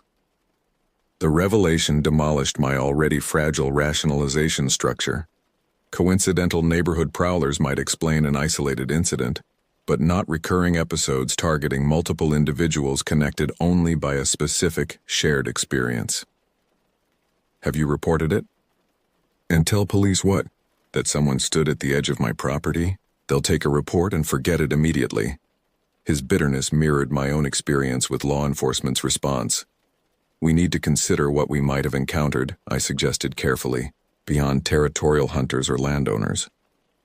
Don't start with conspiracy theories, Kevin warned. That's a path to legitimate psychological breakdown. Not conspiracies, I clarified.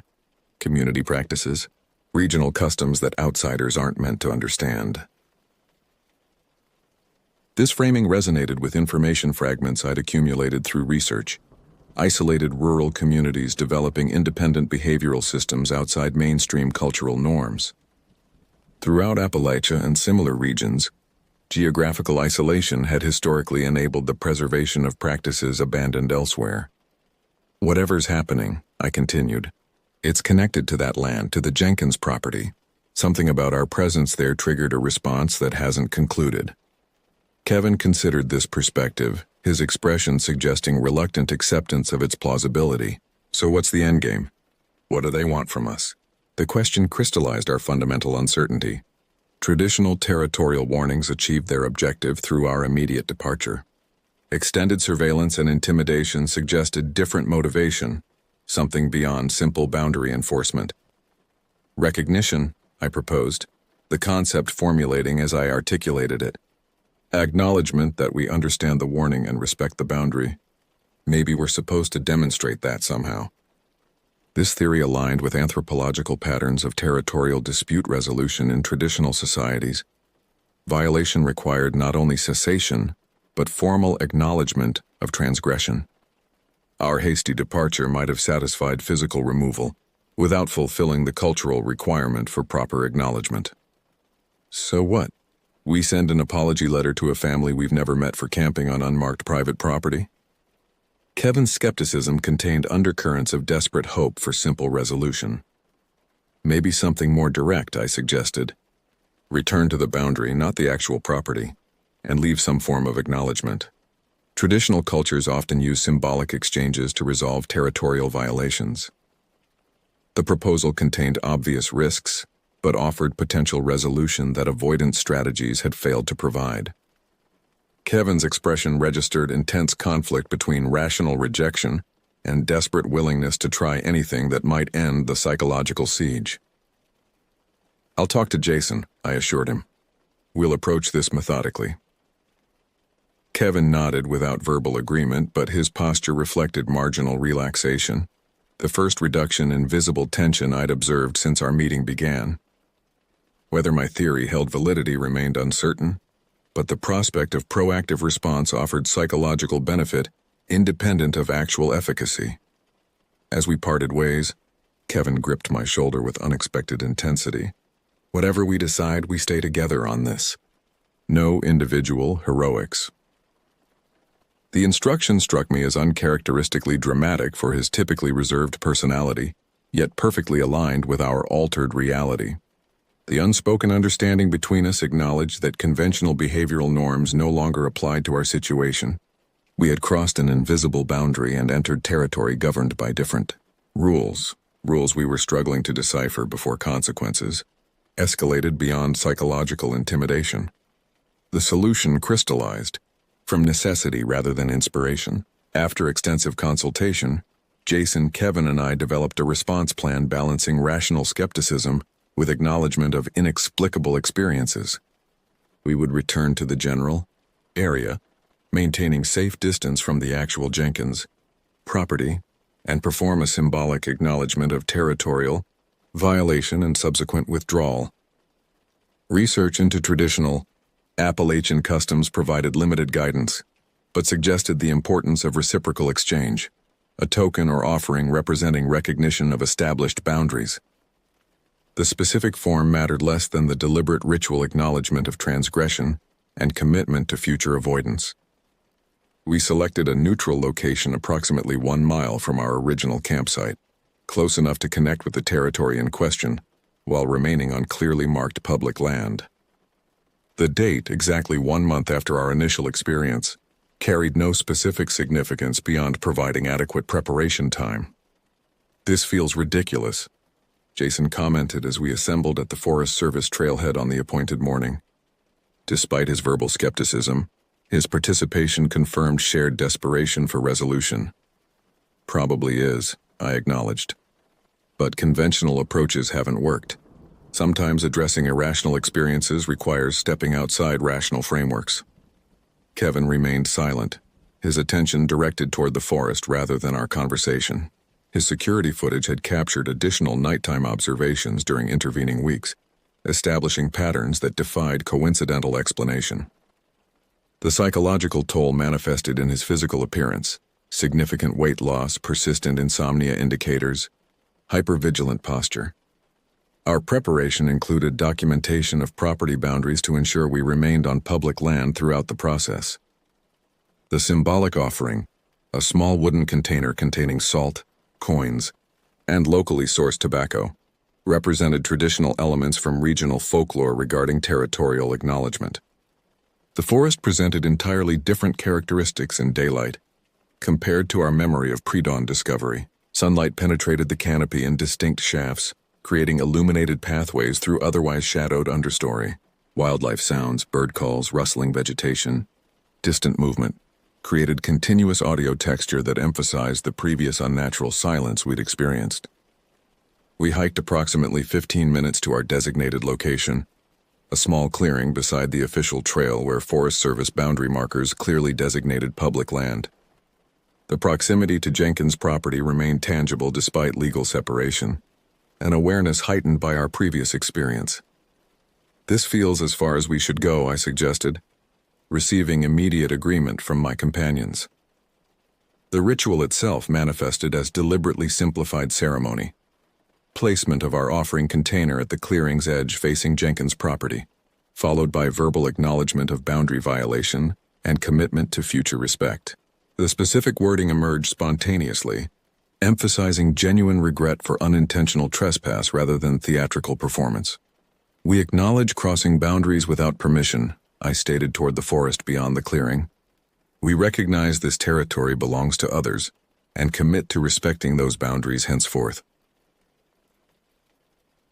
Jason and Kevin added brief personal statements of similar sentiment. The process required less than 10 minutes total, brief enough to seem insufficient yet significant enough to establish deliberate intent. Whether anyone witnessed our performance remained unknown, though the sensation of observation persisted throughout. "That's it?" Jason questioned as we concluded. "We're just assuming this resolves whatever's happening. We're acknowledging the possibility that our experience connects to territorial customs we don't fully understand," I clarified. Whether this specific response addresses those customs correctly remains uncertain. Kevin scanned the surrounding forest with evident apprehension. Something feels different. Not resolved, but acknowledged. His observation resonated with my own perception. An intangible shift in atmospheric pressure that defied rational explanation, but registered on some primitive awareness level.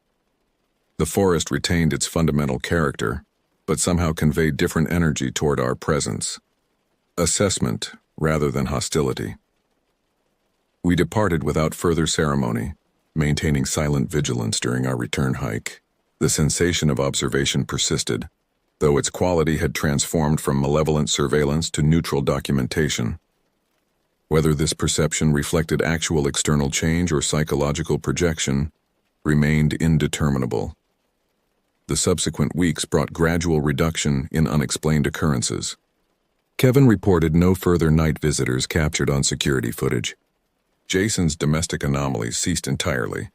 My own hypervigilance diminished incrementally, eventually returning to normal awareness patterns without conscious effort. We maintained regular communication throughout this period, documenting changes with scientific detachment that belied our emotional investment in resolution. By the 6th week following our acknowledgement ceremony, all three of us reported returning to normal sleep patterns and significantly reduced anxiety levels. So was it real or mass psychosis? Jason questioned during our final formal discussion of the experience. "Both possibilities feature equally implausible elements," I replied. "Either multiple independent observers experienced identical hallucinations, or traditional territorial practices include elements mainstream culture can't incorporate into its belief systems." Kevin, whose recovery had progressed most dramatically, offered pragmatic perspective. "The observable reality is that something placed a skinned animal on Jason's truck while we slept. Everything after that involved our interpretation of that event, whether driven by external forces or internal psychology, ultimately makes little practical difference."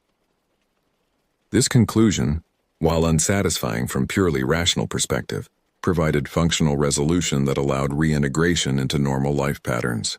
We achieved consensus that regardless of ultimate explanation, the experience warranted respect rather than dismissal, an encounter with forces beyond conventional understanding that demanded appropriate acknowledgement. Sometimes wake from dreams featuring that glistening skin displayed across metal, perfectly centered and deliberately positioned. The image retains its emotional impact despite temporal distance, triggering momentary disorientation before rational context reasserts itself.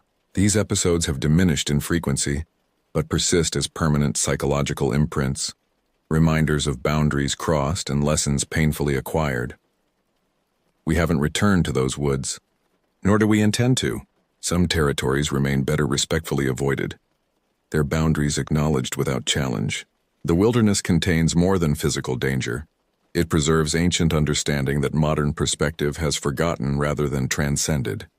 Sometimes warnings deserve heeding without demanding explanation, and some messages communicate across cultural boundaries that rational discourse cannot bridge. The forest remembers what civilization has forgotten. Those who dwell at the boundaries between these worlds maintain traditions that protect separation necessary for both to survive. We crossed that boundary unknowingly and received appropriate response, a message delivered in primal language that even modern minds could not misinterpret. That knowledge remains our most valuable souvenir, from an expedition that taught us wilderness extends beyond physical territory into realms of understanding where different rules apply. Some boundaries exist for valid reasons, and proper respect acknowledges not only their existence, but the wisdom behind their establishment.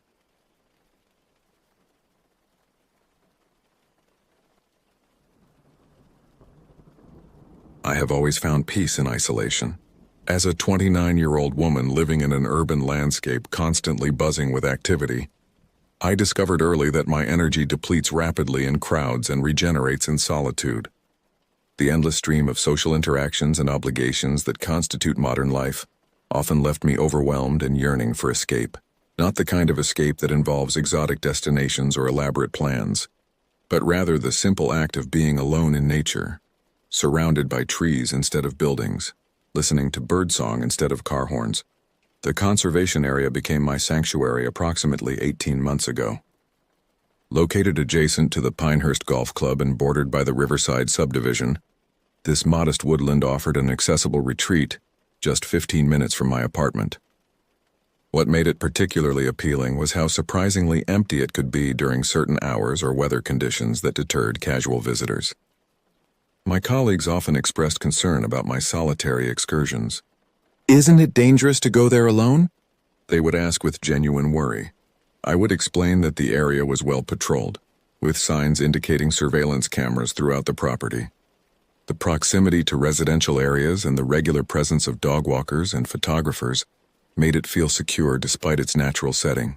In truth, I never felt threatened there, until November of last year.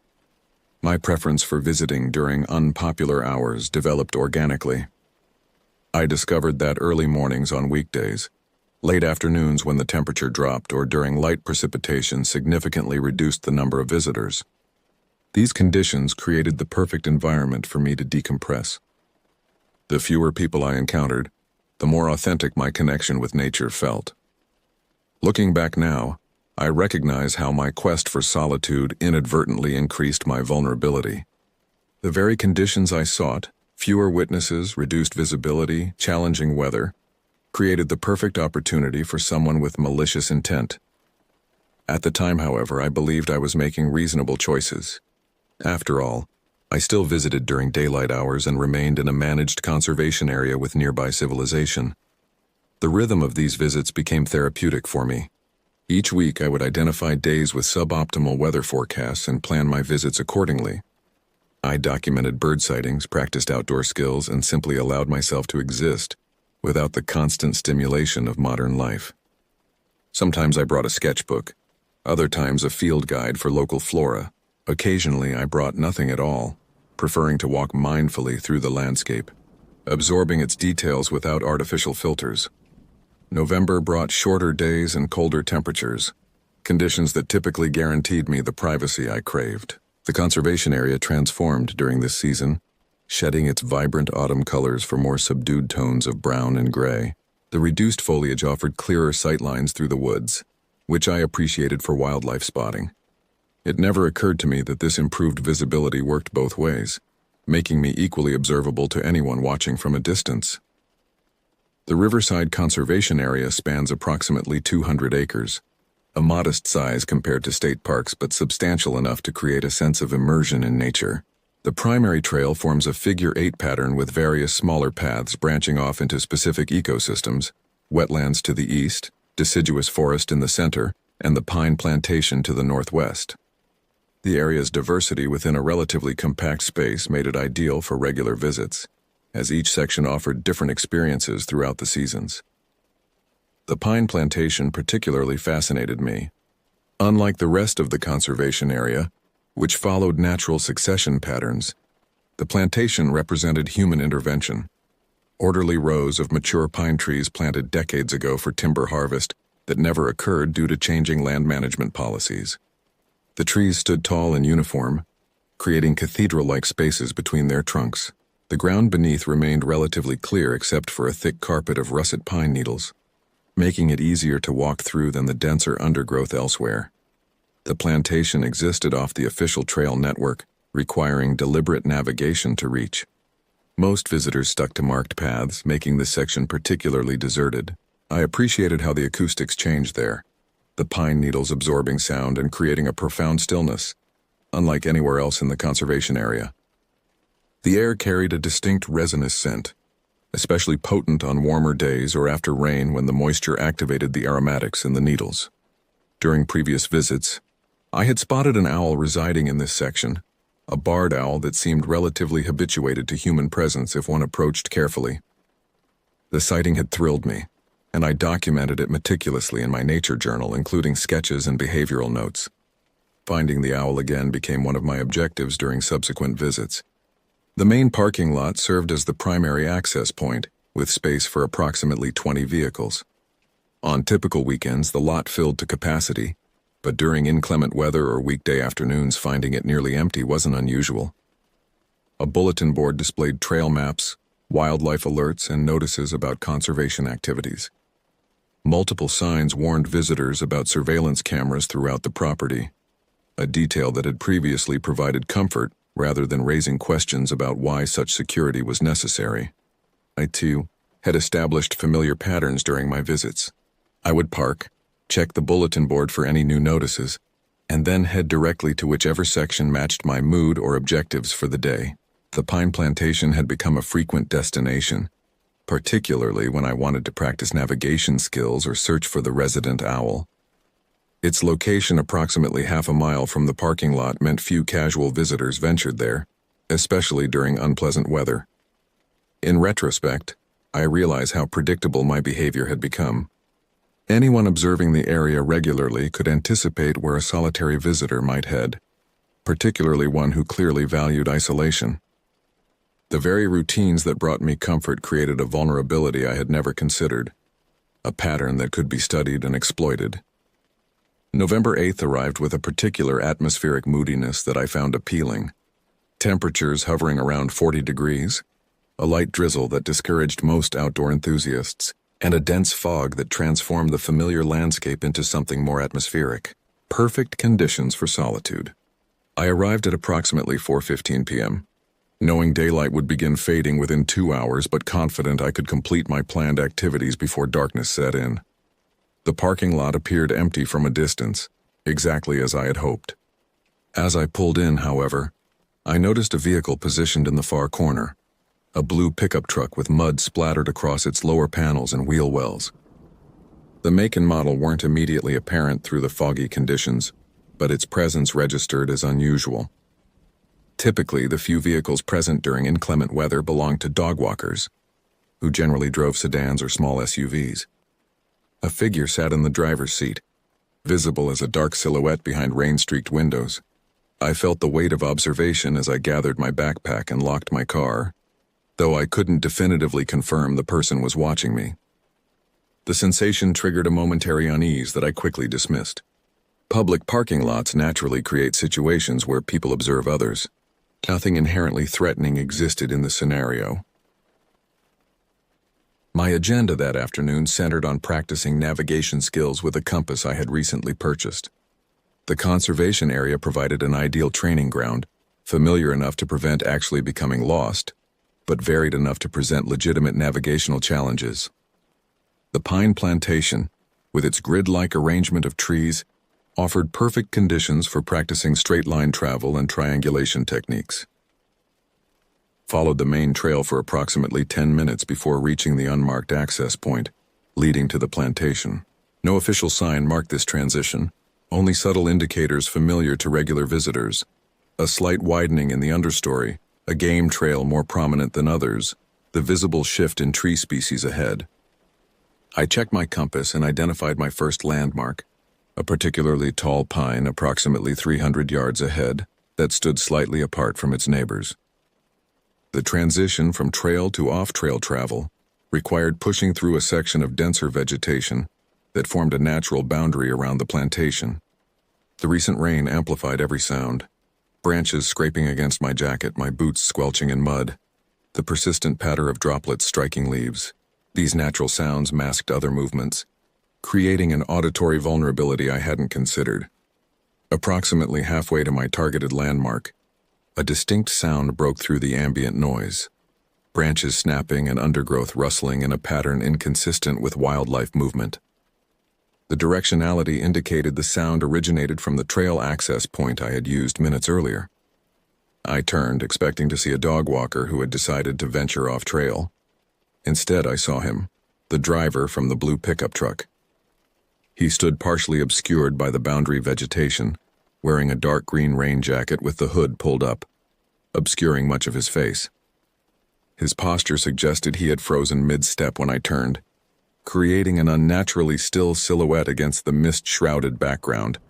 The distance between us, perhaps 70 yards, should have provided comfort, but something about his positioning created immediate discomfort. The pine plantation entrance lay well off the main trail circuit, requiring deliberate deviation from the marked path. No casual walker would have randomly selected this particular direction without specific purpose. Instinctive alarm triggered within me, immediately tempered by rational counter-arguments. I had diagnosed anxiety that occasionally manufactured threats where none existed. The conservation area remained open to all visitors. No one needed justification for exploring any section. Perhaps he simply found the plantation interesting as I did. Perhaps he sought shelter from the rain beneath the dense canopy. To test my suspicion, I abruptly altered course, turning 180 degrees and walking directly back toward the main trail. This decision abandoned my navigation practice but would reveal whether his presence represented coincidence or concerning pattern.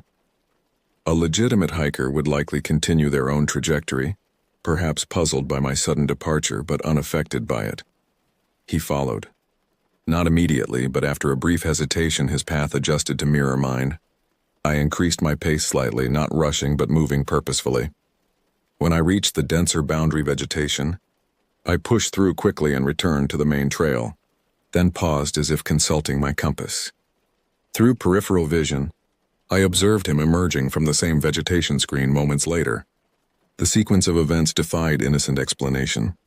The plantation covered substantial acreage. No reason existed for him to exit at precisely the same point unless he was tracking my movements. He maintained approximately 50 feet of distance, close enough to keep visual contact but far enough to appear non-threatening to potential observers. Abandoned any pretense of normal activity and walked briskly toward the parking lot, no longer stopping to observe surroundings or check my compass. The 10-minute inbound journey collapsed to 7 minutes on the return. Throughout this retreat, awareness of his continued presence registered through occasional glimpses and the sound of footsteps maintaining consistent distance. Reaching the parking lot provided no relief. His truck remained in the corner spot, and as I hurried to my vehicle, I felt his gaze tracking my movements. I drove away, taking an intentionally circuitous route home, watching my rearview mirror for any sign of a blue pickup truck following.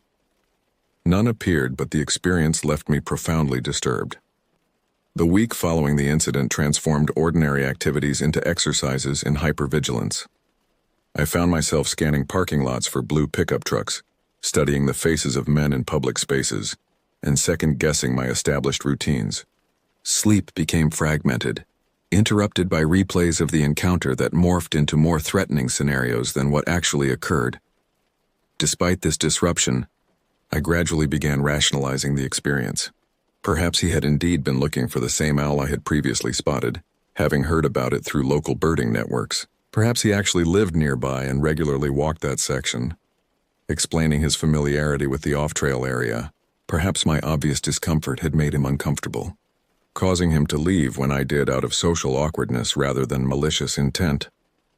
I discussed the incident with 2 friends over coffee, carefully describing the sequence of events and my interpretation. Their responses illustrated the spectrum of reaction such situations typically generate. One friend insisted I should never return to the conservation area alone, while the other suggested I was overreacting to a harmless coincidence. Neither perspective fully resonated with my own uncertainty. The thing is, I explained to them, nothing actually happened. He didn't approach me, didn't speak to me, didn't threaten me. He just walked in the same area I did. That's how it starts, my cautious friend countered. Predators test boundaries before escalating. Or maybe he's just a guy who likes walking in the woods, my other friend offered. You said yourself it's a public space. Their conflicting viewpoints mirrored my internal debate. Had I experienced a genuine threat or manufactured one from ambiguous circumstances? The uncertainty itself became exhausting, carrying the emotional weight of a threatening encounter while simultaneously questioning whether the threat existed at all. 5 days after the incident, I decided to return to the conservation area, partly to reclaim my sense of safety in a place that had provided such comfort, and partly to prove to myself that coincidence, not targeting, explained the previous encounter. I selected a different time slot, late morning rather than late afternoon, and checked weather forecasts to ensure conditions differed from the previous visit. Sunshine replaced rain, though temperatures remained cold. This visit proceeded without incident. I stayed on marked trails, encountered several other visitors, including a birding group, and saw no sign of a blue pickup truck in the parking lot. The experience partially restored my confidence, suggesting the previous encounter represented an isolated incident rather than a pattern. The incident began fading into memory, classified as unsettling but ultimately inconsequential. 10 days later, the sighting of a barred owl outside my apartment complex rekindled my interest in wildlife observation. The conservation area's resident owl came to mind, and I decided to make another visit specifically to search for it. A critical error in judgment followed. I reverted to my previous visitation pattern, late afternoon timing to align with owl activity periods, weather selection favoring isolation, a cold damp day following overnight rain, and destination choice prioritizing the pine plantation where I had previously spotted the owl. Without consciously acknowledging it, I recreated conditions nearly identical to those during the concerning encounter, albeit 2 weeks removed. November 24th arrived with a penetrating chill and saturated landscape. Overnight rain had ceased, but heavy cloud cover retained moisture in the atmosphere, creating a clinging dampness that penetrated layers of clothing. The conservation area's parking lot contained just 2 vehicles when I arrived at 3:45 p.m. AZ, red sedan with heavily tinted windows parked near the trailhead, and a gray hatchback positioned closer to the exit. No blue pickup truck appeared present, allowing me to exhale tension I hadn't realized I was holding.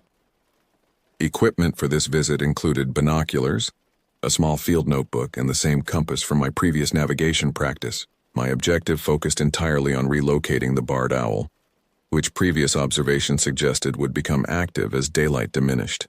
I knew returning to the pine plantation meant revisiting the location of my uncomfortable encounter, but rational assessment suggested minimal risk, given the different circumstances and absence of the blue truck. The main trail appeared transformed by recent precipitation. Sections normally firm underfoot had become slick with mud, requiring careful navigation of puddles and saturated areas. The dampened environment absorbed sound, creating an unusual stillness interrupted only by occasional water droplets falling from branches. Few fallen leaves remained, the majority having been plastered to the ground by rain or removed by maintenance crews earlier in the season. Approximately 20 feet along the trail, the distinctive sound of footsteps registered behind me. Someone else had entered the trail shortly after I had.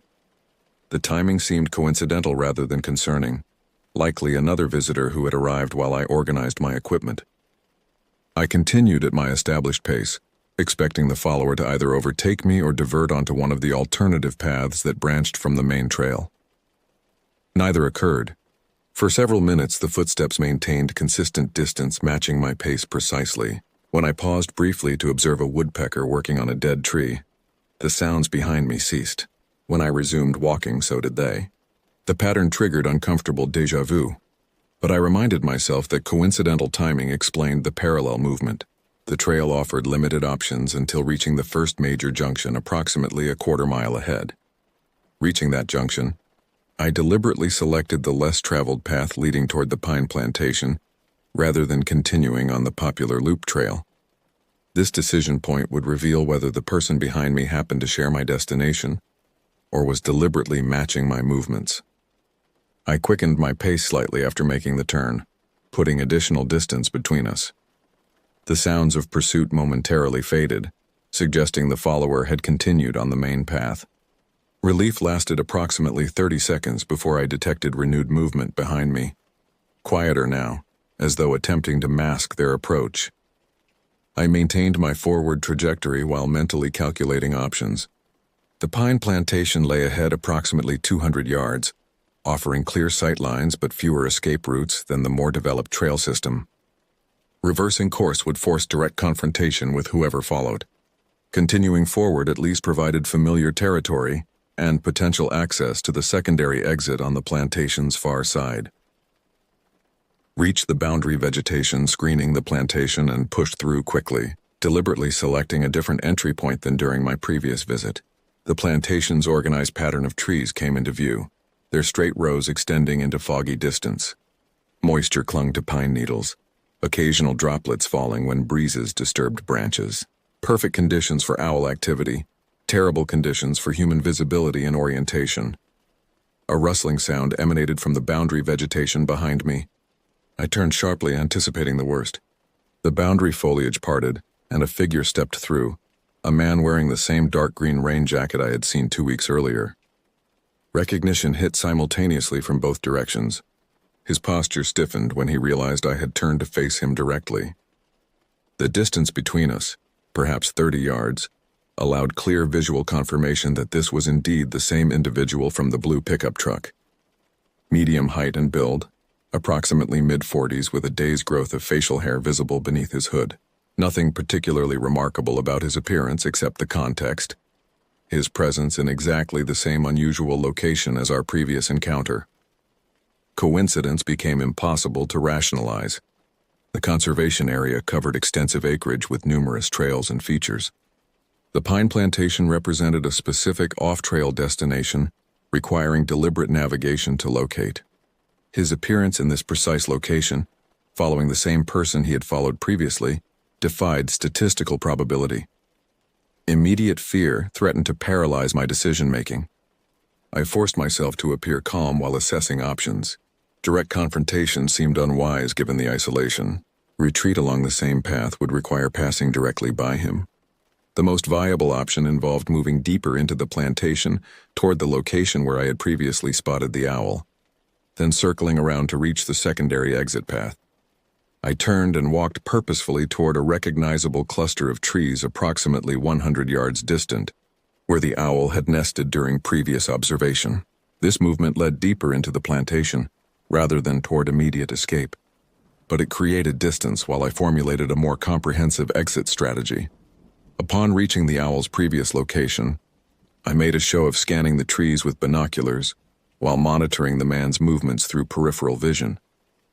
He maintained distance but clearly tracked my position, moving parallel rather than directly toward me. His behavior suggested a predatory pattern, maintaining visual contact while avoiding actions that might trigger immediate flight. As I lowered my binoculars, movement registered from an unexpected direction. A second man appeared approximately 50 yards to my right, emerging from between rows of pines. Older than the first man, perhaps mid-50s with glasses and a bald head visible beneath a navy blue cap. He wore khaki pants and a brown waxed cotton jacket, typical of outdoor enthusiasts.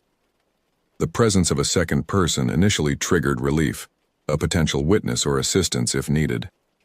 This perception shattered when I observed the two men exchange a subtle nod of acknowledgement. The coordination confirmed my worst fears. This was not random coincidence but deliberate targeting involving multiple participants. The strategy became immediately clear. They had positioned themselves to limit my escape options. The first man blocked the path back to the main trail, while the second had appeared along the route toward the secondary exit. Their positioning suggested familiarity with both the territory and my likely movement patterns. The realization triggered profound terror. These men had not only followed me today, but had planned this encounter based on observed behavior. Maintaining external composure while internally processing this information required immense effort. I forced a neutral expression and casual posture while rapidly evaluating alternatives. The plantation's grid layout meant multiple potential paths existed, even if the most obvious routes appeared blocked.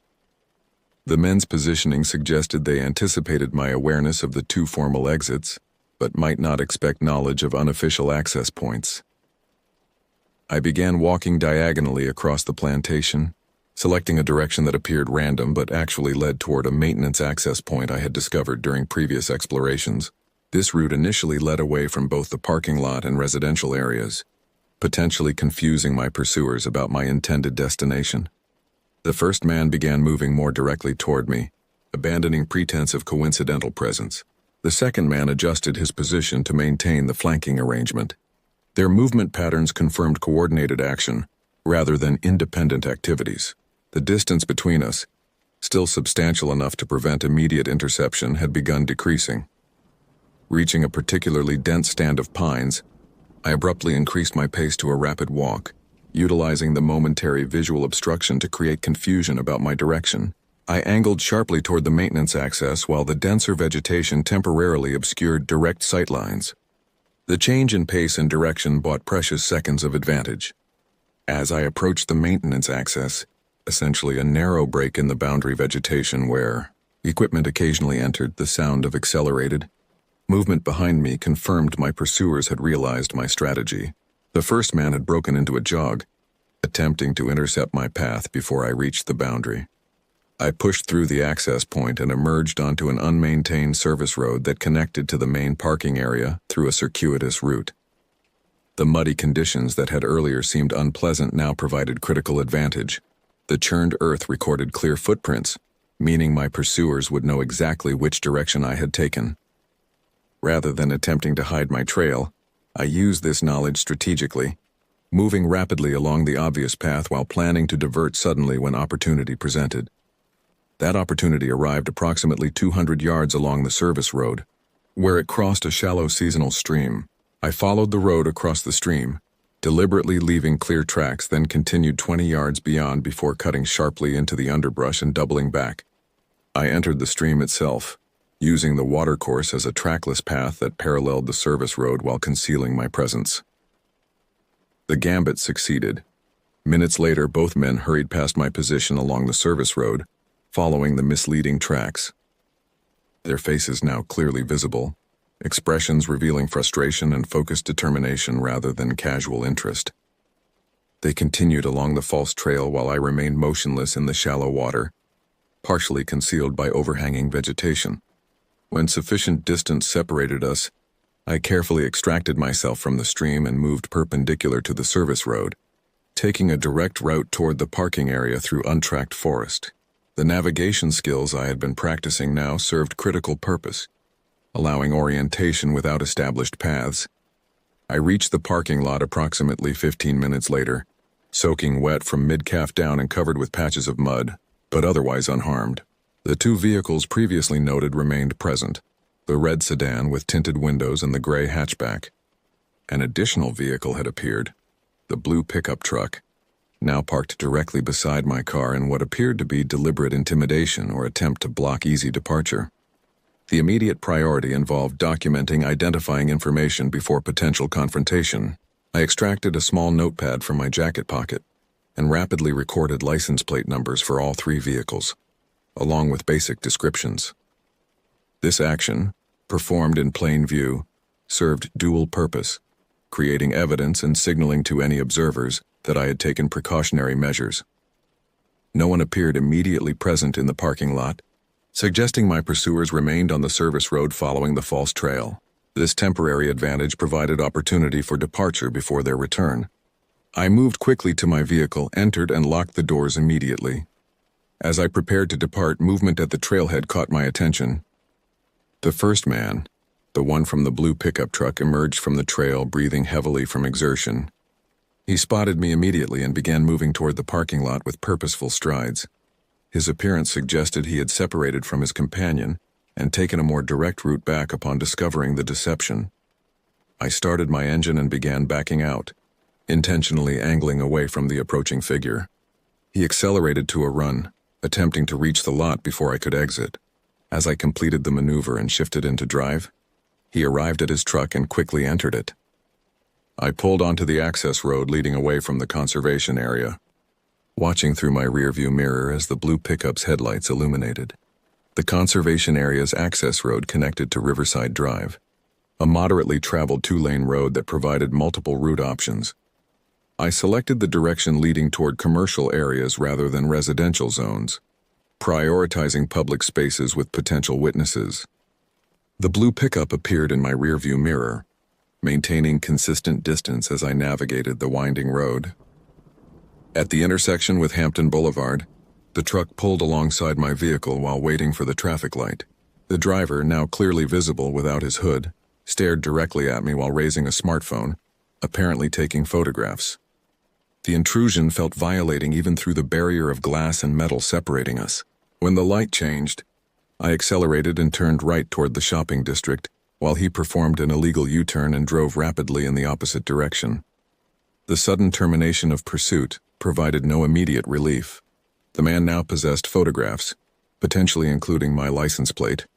While I had temporarily escaped physical proximity but not the broader threat, I drove to Riverside Park, a populated public space with continuous activity, and remained there for nearly an hour, watching for any sign of the vehicles I had documented. When confidence in immediate safety returned, I contacted local police using the non-emergency line and arranged to file a report. The responding officer documented the incidents thoroughly, but expressed limited optimism about immediate action. Without direct threats or physical contact, this falls into a gray area legally, he explained. We'll increase patrols around the conservation area and run the plates you provided, but I want you to have realistic expectations about outcomes. I provided my documentation, including vehicle descriptions, license plates, and detailed accounts of both encounters. The officer's questions revealed both professional diligence and subtle skepticism, reasonable given the subjective nature of perceived threats without overt actions. He concluded our meeting with standard safety advice. Vary routines, maintain awareness, consider self-defense training, notify friends of whereabouts. Upon returning home, I implemented immediate security measures, checking locks, closing blinds, reviewing apartment complex security features. The physical displacement felt minor compared to psychological impact. Every environmental sound registered as potential threat. Ordinary activities became exercises in hypervigilance. Sleep arrived only after exhaustion overwhelmed anxiety, interrupted frequently by jarring returns to consciousness triggered by normal building noises, reinterpreted as intrusion. 3 months have passed since the second encounter.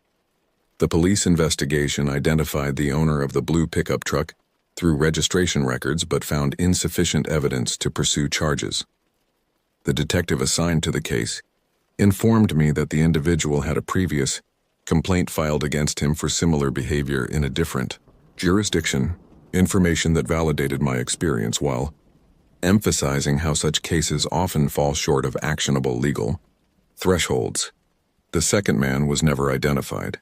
The gray hatchback had been reported stolen 2 days prior to the incident and was recovered abandoned approximately 20 miles from the conservation area the following day.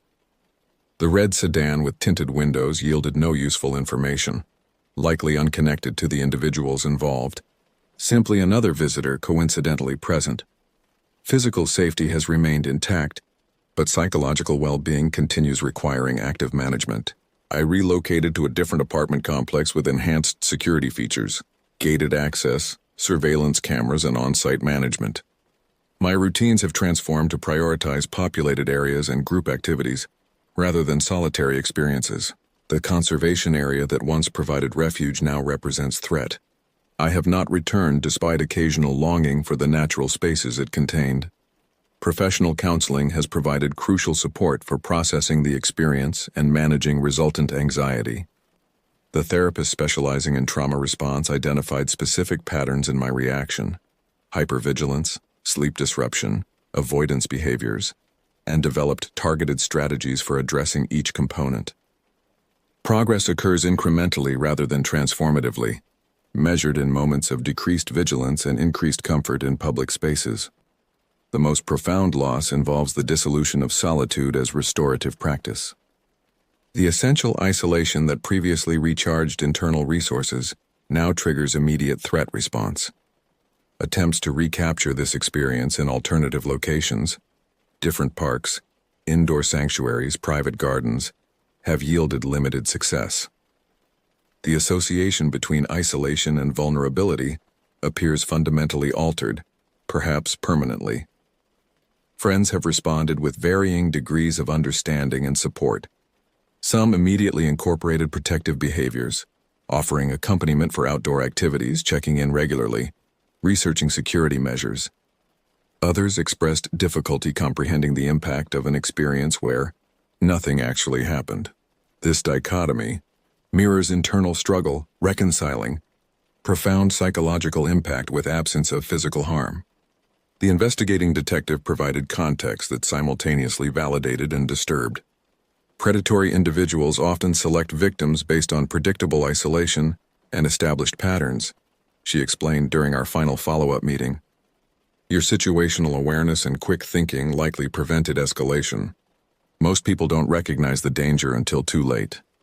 This professional assessment confirmed what instinct had signaled. The encounters represented genuine threat rather than misinterpreted coincidence. The validation provided cold comfort against lingering questions. How long had they observed before engaging? What outcomes did they intend? How many others had they targeted using similar methods? The absence of answers leaves space for imagination to construct worst-case scenarios that counseling techniques cannot fully dispel. Practical changes extend beyond location and routines. I purchased personal security devices, pepper spray, alarm systems, tracking applications that share location with designated contacts. Self-defense classes provided basic physical techniques alongside psychological preparation. These measures offer tangible protection while symbolizing a fundamental shift in worldview, from basic assumption of safety to expectation of potential threat.